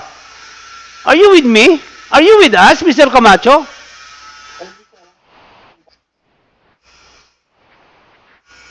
Teka muna. Kararating mo lang yata, kalalagin mo lang yata, Mr. Camacho eh. Mr. De Guzman, kanino ka kukuha ng permit under letter B? Ha? Saan? Yes, Philippine Amusement and Gaming Corporation. Letter C, Mr. Karandang, kanino ka kukuha ng permit? Yes, Philippine Charity and Sweepstakes Office po. Letter D, kanino ko kukuha ng permit?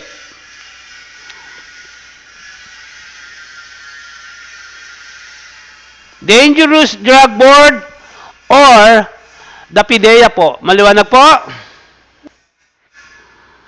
Maliwanag po, ha?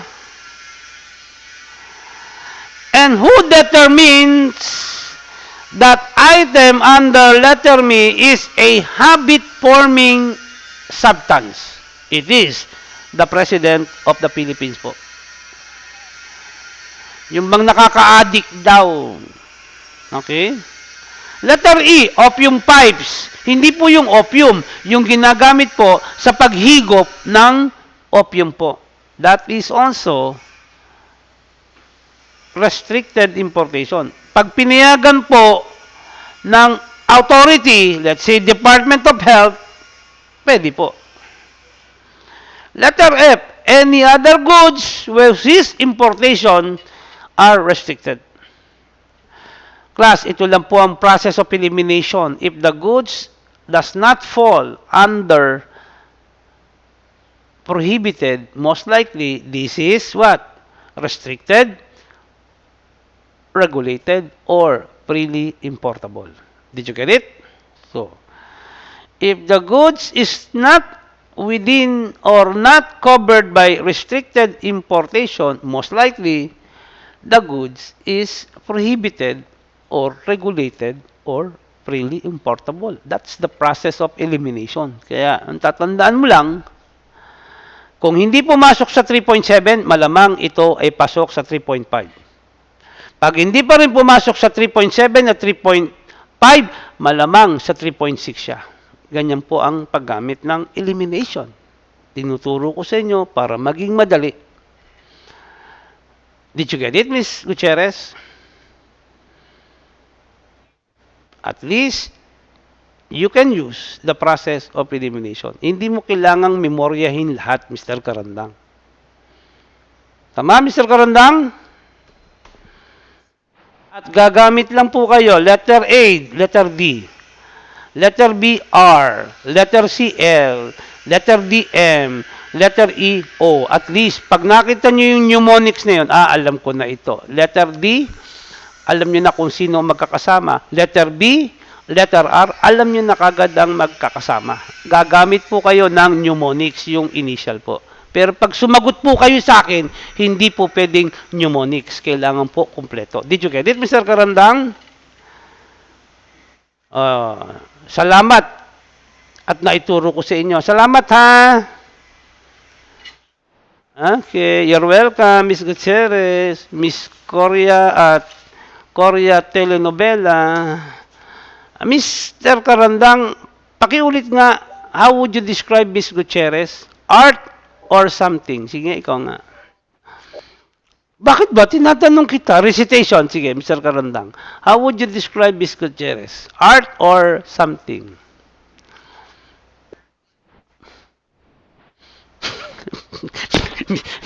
Miss Gutierrez, art ka daw. Hindi, may pangit ka daw. Ah, ganon? Eh kasi sa akin, pag tinignan ko art, hindi man lang ako nasaling, hindi man lang tumayo balahibo ko, art to, pangit ito. Okay? Pero pag tumayo balahibo ko, something ito. Did you get it, Mr. Karandang? Mr. Karandang, Mr. De Guzman, dito sa MCC, ano ang mas marami, art or something?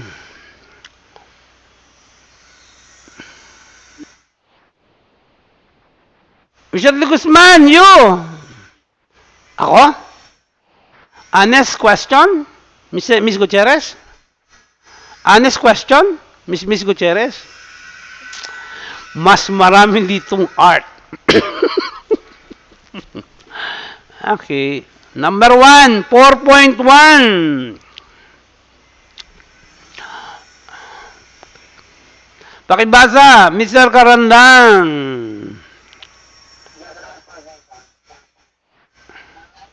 Okay, guys, hindi na natin po kailangan pag-aralan to kasi po, nasa 423 po ito, it's only a repetition of what has been provided under section 423. Tama po ba?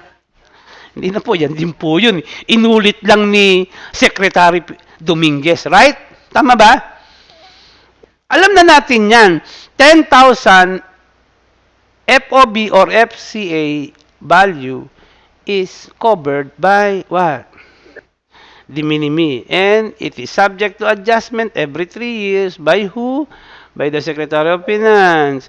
Based on what? CPI and published by PSA. Ganun kasimple, no? Sir Karandang, no? Galing, no? Dapat ganun ka mag-isip, Mr. Karandang, Miss Bulaon, katulad ni BBD. Pornographic memory. Tama ba yung word ko, Mr. Karandang? Photographic pala. I'm sorry. Hindi pornographic. Kasi ang tingin ko doon sa 4.1 at saka section 423, tingin ko nakahubad na babae. Kaya pag tinignan ko, hindi ko siya makalimutan. Kaya ang tawag ko doon, pornographic memory.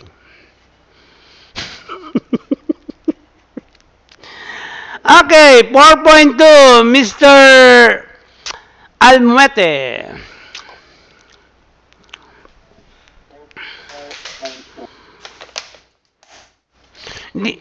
Ano, ulitin mo. Dahan-dahan lang, ulitin mo.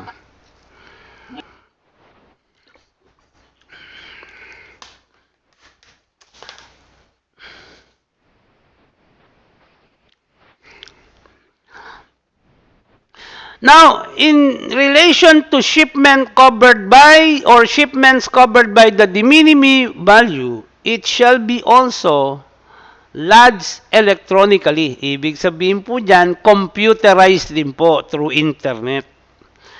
And it shall be subject to a simplified or simple customs procedure. Kasi po, sa objective po, ang sabi po doon sa number 2, the procedure of the Bureau of Customs in clearing and releasing the goods is simple and immediate. Maliwanag po ba? That's why the filing and lodgement of the goods declaration covering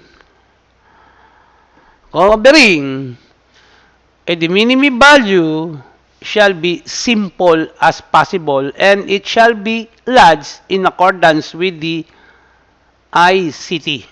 Okay? Ano po yung ICT? Information and Communication Technology. It is through internet system din po ang filing. Okay? Now, the ICT will make the clearance advanced and easy and not so expensive po. So, ibig sabihin po dyan, pag de minimis, dalawa yung benefits niya.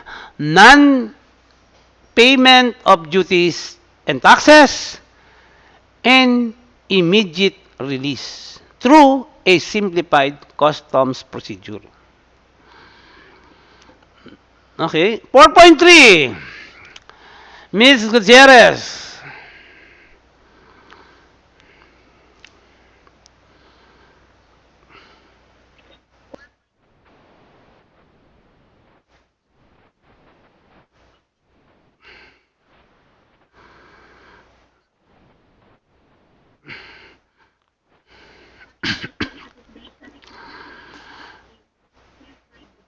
Okay, Mr. Karandang, is this point 4.3 absolute rule?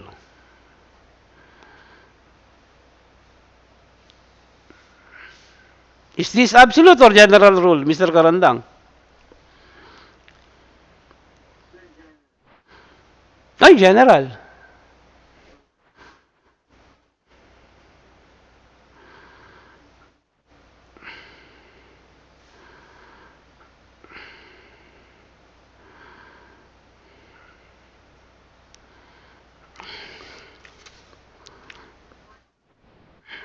Oh, sino yung nagsasalita na yun?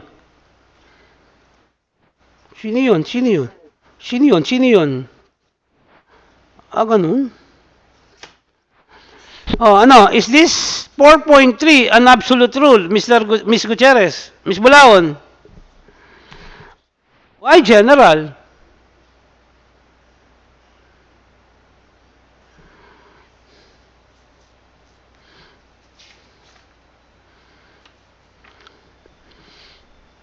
Miss Bulaon, absolute. Why general? So what is the general rule here is this. The examination of goods covered by the minimum value shall be subject to non-intrusive examination such as X-ray or scanning machine. Right, Ms. Bulaon? So general rule, may exception. May exception nga ba, Ms. Bulaon? Ano, asan po yung exception?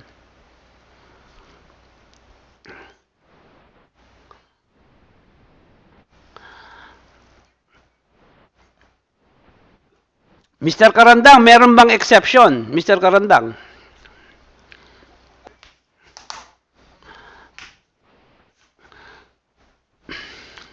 Ms. Gutierrez, may exception ba?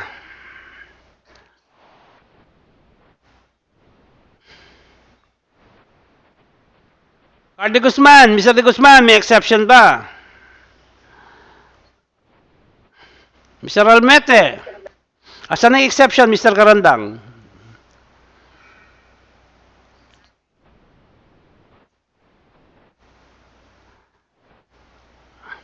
No, not based on our previous lesson.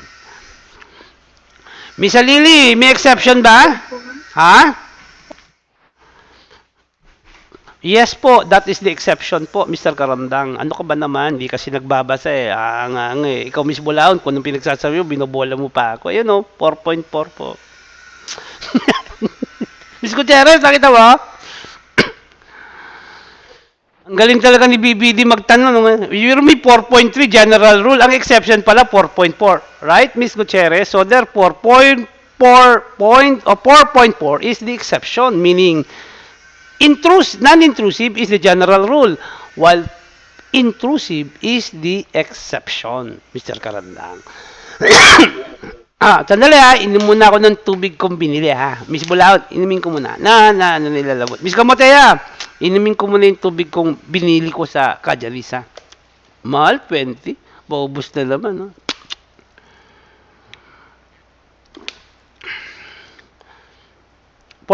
May question nga pala ako. Mr. Karandang, Miss Gutierrez, Miss Bulaon, Mr. De Guzman, is the minimum value shipment subject to informal entry or formal entry?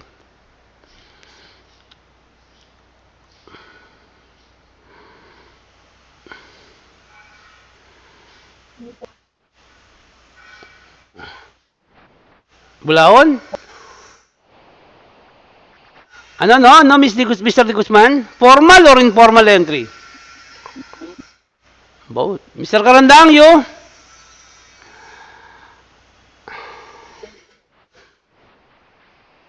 Oh, really? Miss Bulaon, informal. Miss Gutierrez, informal.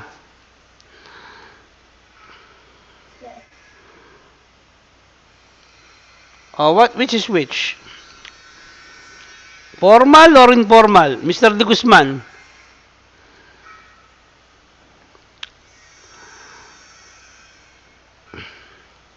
Mr. De Guzman. Oh, Mr. Karandang.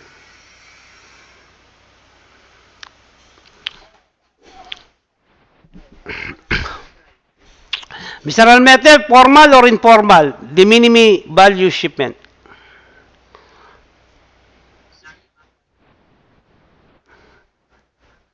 Hindi, mamili ka lang. Formal or informal entry ang ipapile. Is it informal or formal entry? That is to be filed. Miss Lily, formal or informal entry ang ipapile?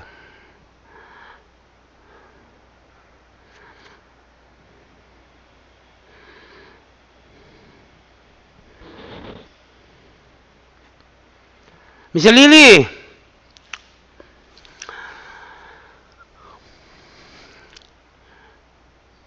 Miss Garcia, Carol Garcia, is it what entry is to be filed for the minimi shipment? Is it formal or informal po? Okay. Miss Esposo, formal or informal?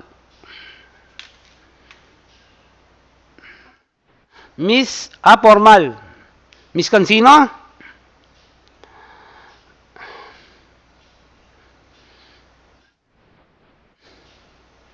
Formal. Gabionsa, you. Formal or informal?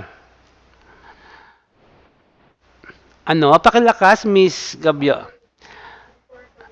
O, Mr. Karandang, tatanungin kita uli. Si Miss Gabionsa naman. Art or something? Miss Gabionsa, tingin mo.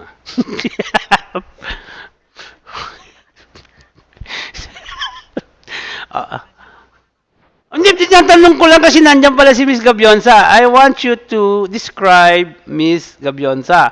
Art or something?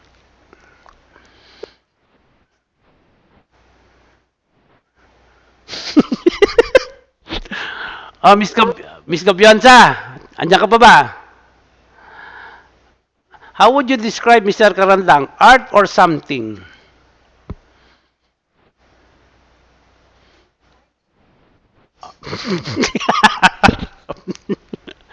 Ano yung tanong ko, Miss Bulaon? Ano, no? Hindi, tinatanong nga. Sabi ko, ang description mo kay Mr. Karandang is an art, right? Miss Gabionsa, tama ba yun? Ah. Honestly and frankly speaking, Miss Gabionsa, is Mr. Karandang really art to you? Totoo ba yun? Lalo na yung picture profile niya ngayon, art lang ba ang tingin mo dyan?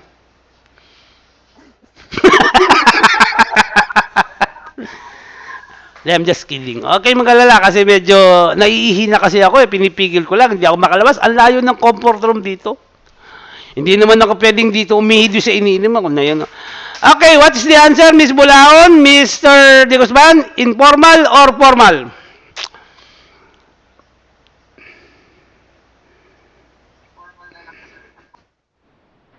Miss Gutierrez, nandiyan ka pa ba? Nandiyan ka pa ba? Punta ka sa section 402, Mr. Karandang. Ngayon na. Ano po ang sagot?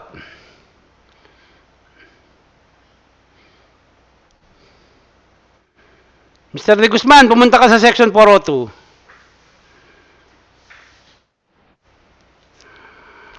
Miss Luna, nandiyan ka ba?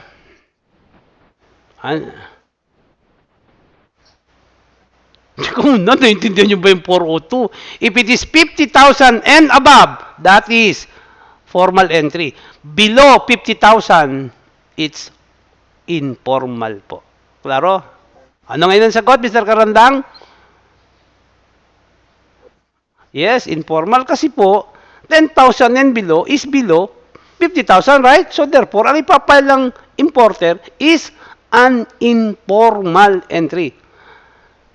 Ang general rule kasi under 402, if it is 50,000 and above, then it should be cleared through a formal entry process. Right, Mr. Karandang? If it is below 50,000, then the entry to be filed and processed is informal entry. So ngayon, 10,000 lang ito pababa. Di sabihin, mababa ng 50. Therefore, it is to be covered by an informal entry. Did you get it, Miss Bulaon? Miss Gabjonsa, nakuha mo?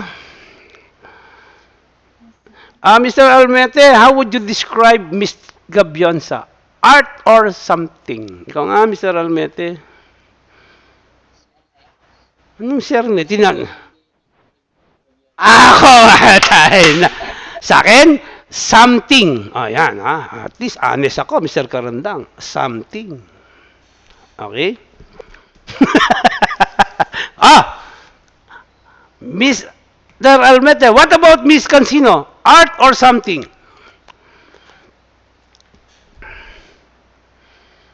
Huwag kang magkamali, Mr. Almete, nangaaway yan.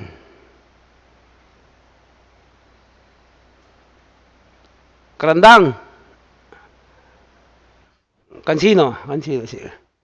Okay, let's now move on. So therefore, the minimum shipment or the minimum value shipment shall be cleared and processed under informal entry pursuant to section 402. Yan po yung sagot. 4.5, Ms. Gabionza.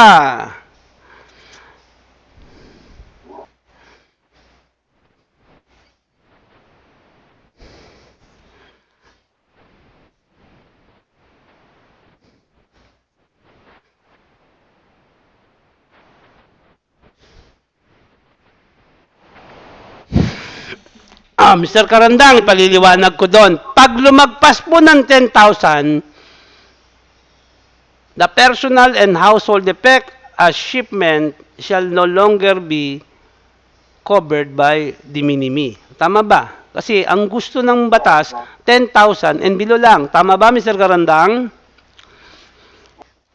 Okay. Now, OFW ka, lumagpas ka ng 10,000, hindi ka na covered ng de minimis, right?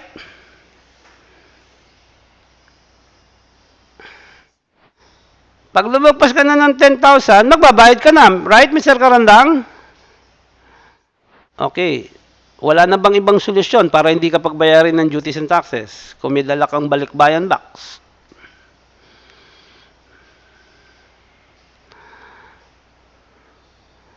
Ms. Gutierrez. Yes, Ms. Gutierrez. Ang tanong ko kasi, kunyari, mahigit sa 10,000, more than 10,000, hindi na covered ng de minimis. Tama ba, Ms. Gutierrez? Ngayon, pagbabayarin ka, tama ba, Ms. Gutierrez? Ayaw mo magbayad kasi you are a returning OFW. Pwede ka bang mag-avail ng duty and tax-free privilege?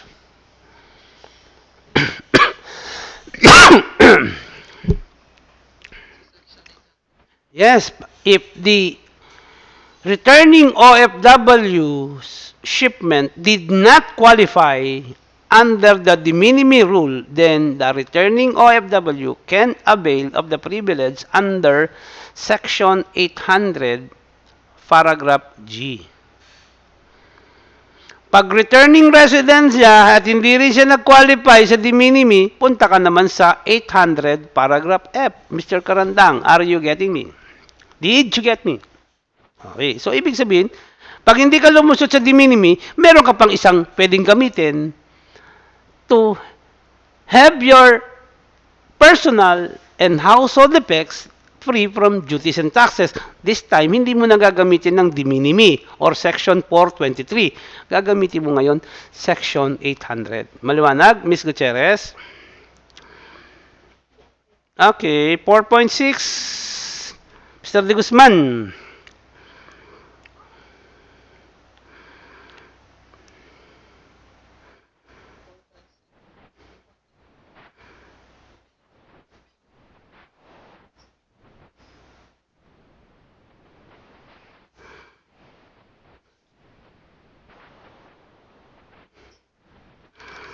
Paano yun? Paano yun? O ano yung maingay? Nagpi-feedback, Mr. De Guzman. Baka sa'yo yan. Mr. Karandang, importation of tobacco products, wine, spirit within the de minimis. Let's say, alak. 5,000. Pasok pa sa de minimis, Mr. Karandang. Cigars, 8,000. Pasok pa sa de minimis. Okay, very good. Alak, tobacco, wine, spirits, and tobacco products, as long within the de minimis value, 10,000 and below, exempt po sa duties and taxes. However, not exempt to or not exempt from excise tax. Did you get it? Did you get it? Okay, tandaan ninyo yan, ha?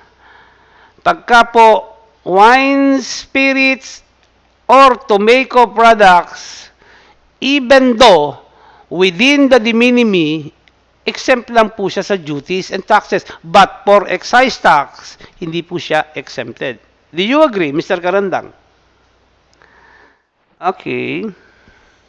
4.7. Ms. Gabianza. So what are those forfeited? Normally, ano po ang napoforfeit? Absolutely prohibited, regulated importation without permit, and restricted importation without also permit.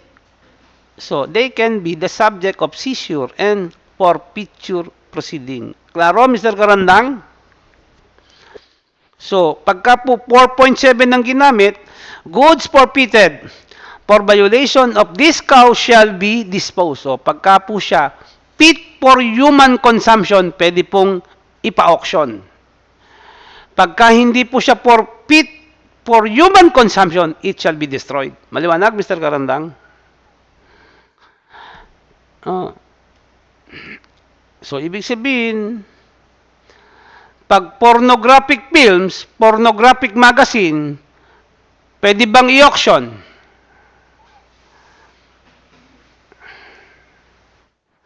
Anong gagawin? Sunugin po, sirain po. Imagine, ang Bureau of Customs magbebenta ng mga bold movies. Ang sagwa naman tignan nun, i-auction nila.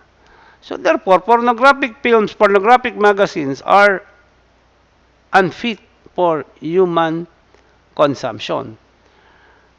Since they are unfit, then it shall be condemned or destroyed. Shabu, pwede bang i-auction, Mr. Karandang? Why?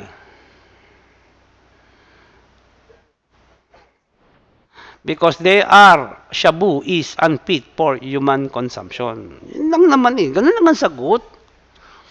Hinihirapan ninyo. Guys, hindi pa ako nagbabasa ng mga worksheet ninyo kasi masaya pa ako eh. Baka sa Sabado magbasa ako pag malungkot ako. Hindi. Kasi pagka malungkot ako, nagbasa ako ng mga sagot ninyo, matatawa ka, sasaya ka, ay hindi ka na malulungkot kasi makikita mo, ang pangit naman ng sagot.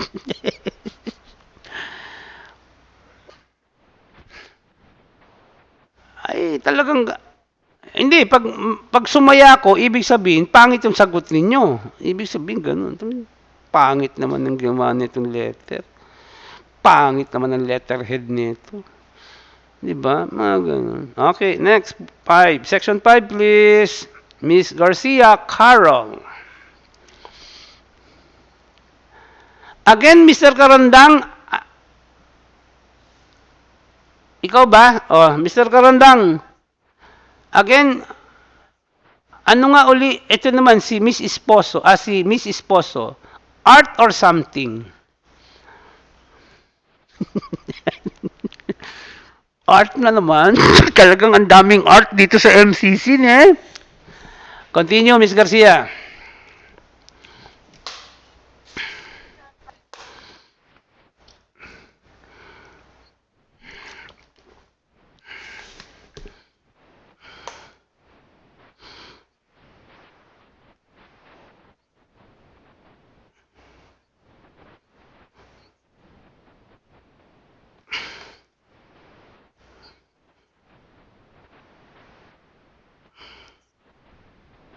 So, if the shipment or the importer is applying for a de minimis value privilege under this CAO or under Section 423, and the declaration of the importer says the shipment is without commercial value or no commercial value, that is not to be released immediately. Ibig sabihin yan, teka muna. Pag idiniklara mo, returning OFW or returning residents, sinadmit mo invoice which contains the following phrases or either of these phrases, okay, without commercial value, of no commercial value, and the value declared is for customs purposes only, then it shall not be released immediately. So, hindi ka makakapasa dun sa pangalawang privilege. Kasi dalawang privilege po. Tama ba, Mr. Karandang? First privilege is non-payment of duties and taxes, right? Second is immediate release. But if your declaration says, without commercial value, of no commercial value, value for customs purposes only, hindi ka pwedeng lumusot doon sa pangalawang privilege. Did you get it? Ibig sabihin yan, the Bureau of Customs has to verify whether you are telling the truth or not as to the declared value. Did you get it? So, hindi ka makakalabas kagad. Madidelay ang paglabas mo. Now, to find out whether this is without commercial value or of no commercial value or the value declared is for customs purposes, para malaman kung magkano, punta ka ngayon sa susunod. Yan. The importer, returning OFW, returning residents or tourists should submit documents such as invoice or any instrument that will show really the value of the goods that is being applied for the minimis value. Did you get it? So, ibig sabihin yan, kinwestiyon ka, bakit yan ang nakadeklara? Without commercial value or of no commercial value or value for customs purposes, sigurado ka bang walang value yan? Imposible po yan. Kung ako ang customs officer, that is impossible. Did you get it? No? Did you get it, Mr. Karandang? Ibig sabihin yan, I am the customs officer. Prove it now, Mr. Importer. Ano isasubmit mo? Kung ikaw ang importer, Mr. Karandang, invoice, kung magkano mo siya binili sa abroad. Did you get it, Mr. Karandang? Okay? So, therefore, hindi ka makakapag-avail ng immediate release. Kasi i-verify pa kagad i-verify pa if the commercial invoice that is submitted is true and correct. Maliwanag po? Maliwanag po? 5.2, Ms. Gabianza.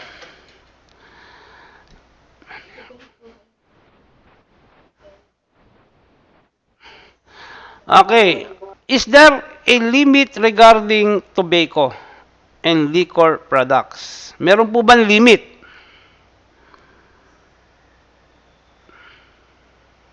Mr. Karandang, meron po bang limit regarding hand-carried tobacco and liquor product. Ano po ang limit regarding tobacco and liquor product or liquor products?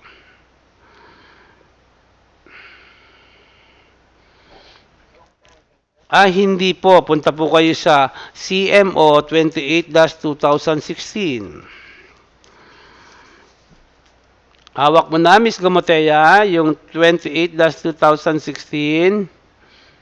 Hawak mo na, Mr. Karandang. Nandun po sa section 3.3 ang limit po. Yan lang po ang pwedeng dalhin under the de minimis value shipment. Naintindihan? Nandiyan, may limit po ba? Kung gaano karami na tobacco, nandyan ba, Miss Gutierrez? Meron po ba, Miss Bulaon, na limit? Nabasa nyo na ba ito? Hindi pa.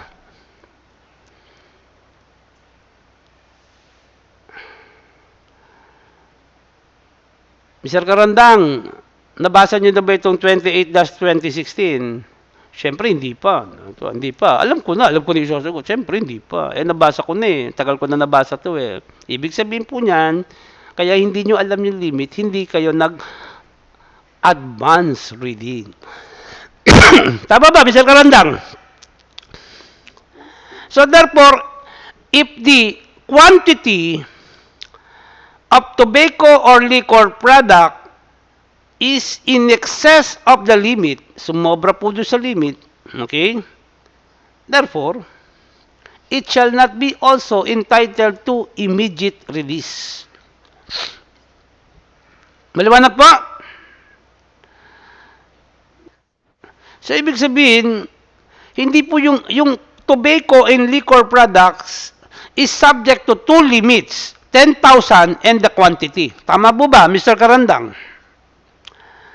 Dalawa po ang kailangang ma-meet para po, okay? There are two requirements before immediate release and non-payment of duties and taxes may be given to the importer. Number one, it is within 10,000 and below. Second, it must be it must be within the limit provided for under 28-2016. Right, Mr. Karandang? In excess, hindi na po siya magka-qualify sa immediate release. Later on, malalaman nyo rin pagka sumobra po sa 28-2016. 5.3, Ms. Gabionza.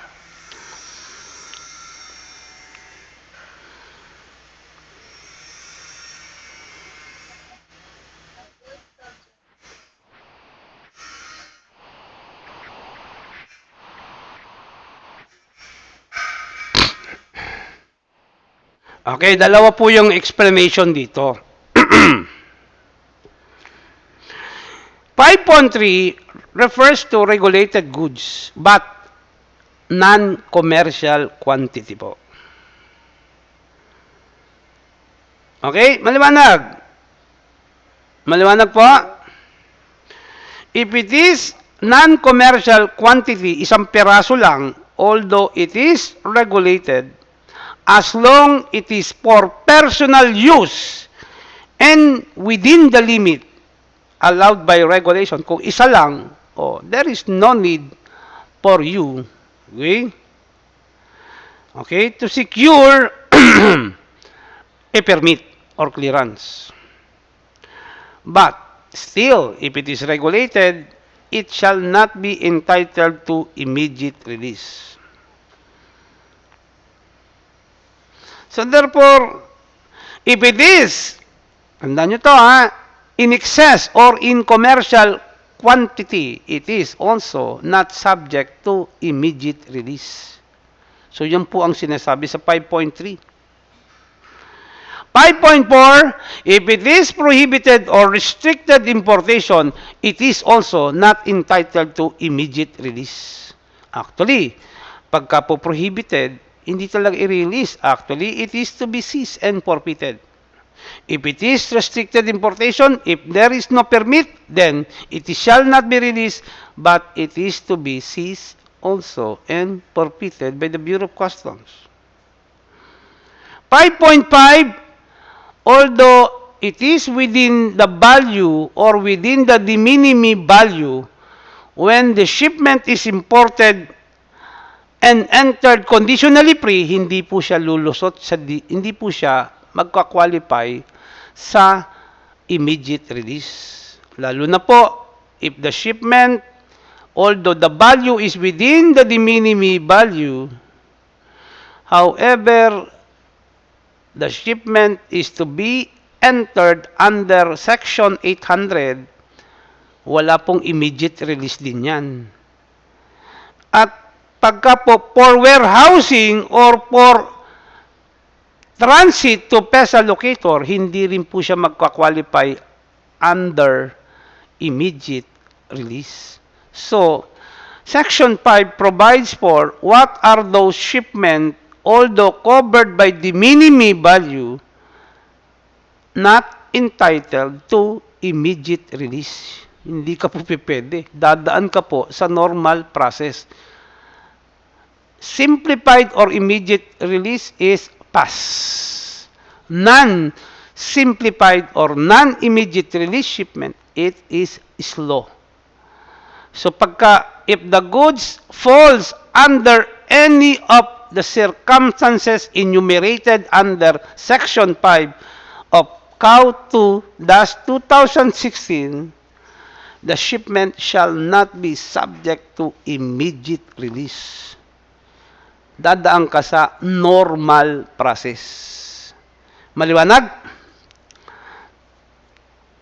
So, if the goods is enumerated, or if the goods is among those enumerated under Section 5, nandyan ka sa Section 5, dadaan ka sa MacArthur Highway. Hindi ka makakadaan ng SCTEX. Tama ba, Mr. Karandang? Tama ba yung analogy ko? But tama, di ba? Saan ba mas matagal? Sa MacArthur or sa SCTEX? Saan? Matagal ang biyahe, matagal ang movement. Saan mas mabilis? Saan ang immediate release? Okay, saan ang normal release? Yes, so therefore, if your goods or if your shipment falls under the minimis and not enumerated under Section 5, then immediate release. SCTEX ang proseso. Right, Mr. Karandang? But if it is within the minimis value, however, among those enumerated under Section 5, then you have to pass MacArthur Highway. Right, Mr. Karandang?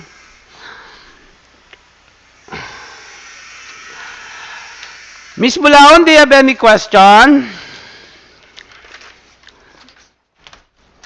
Masyadong medyo medyo malabo pa rin kay Commissioner. Malabo pa rin din sa mga iba ang COW 2-2016. That's why, sabi ni Commissioner Peldon, I will issue another CMO to clarify what are those not so clear and not well explained in 20 or 2-2016. Tama ba, Mr. Karandang? So, anong susunod na subject matter na ile-lecture ko, Ms. Gutierrez?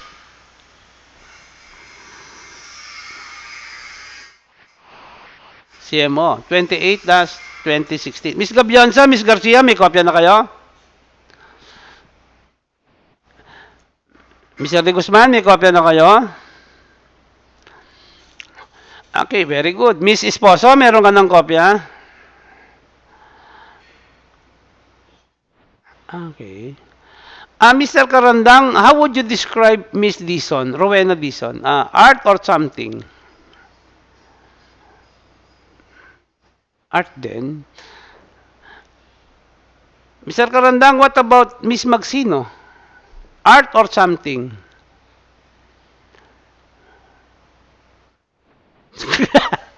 Okay? Do you have any question, guys? Guys, do you have any question? May question ba or questions pa? Okay, guys? You don't have any question, then I will dismiss you early. It's already 11:30, but I will be meeting you again at exactly 1 o'clock for CMO 28-2016. Did you get it, guys? Miss Gamoteya, ako naman ang magpapadescribe sa'yo. How would you describe Mr. Doroteo? Art or something?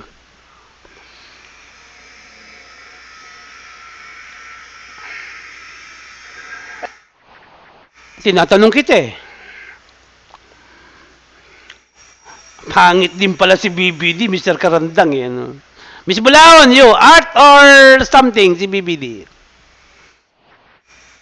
Talaga naman, walang kagatol-gatol, walang ka hesitation. Art ka, Mr. Doroteo. Miss Gutierrez! Oh, ano pa? Ayun, medyo maganda pa yon. Miss Gabionsa, art or something, BBD po.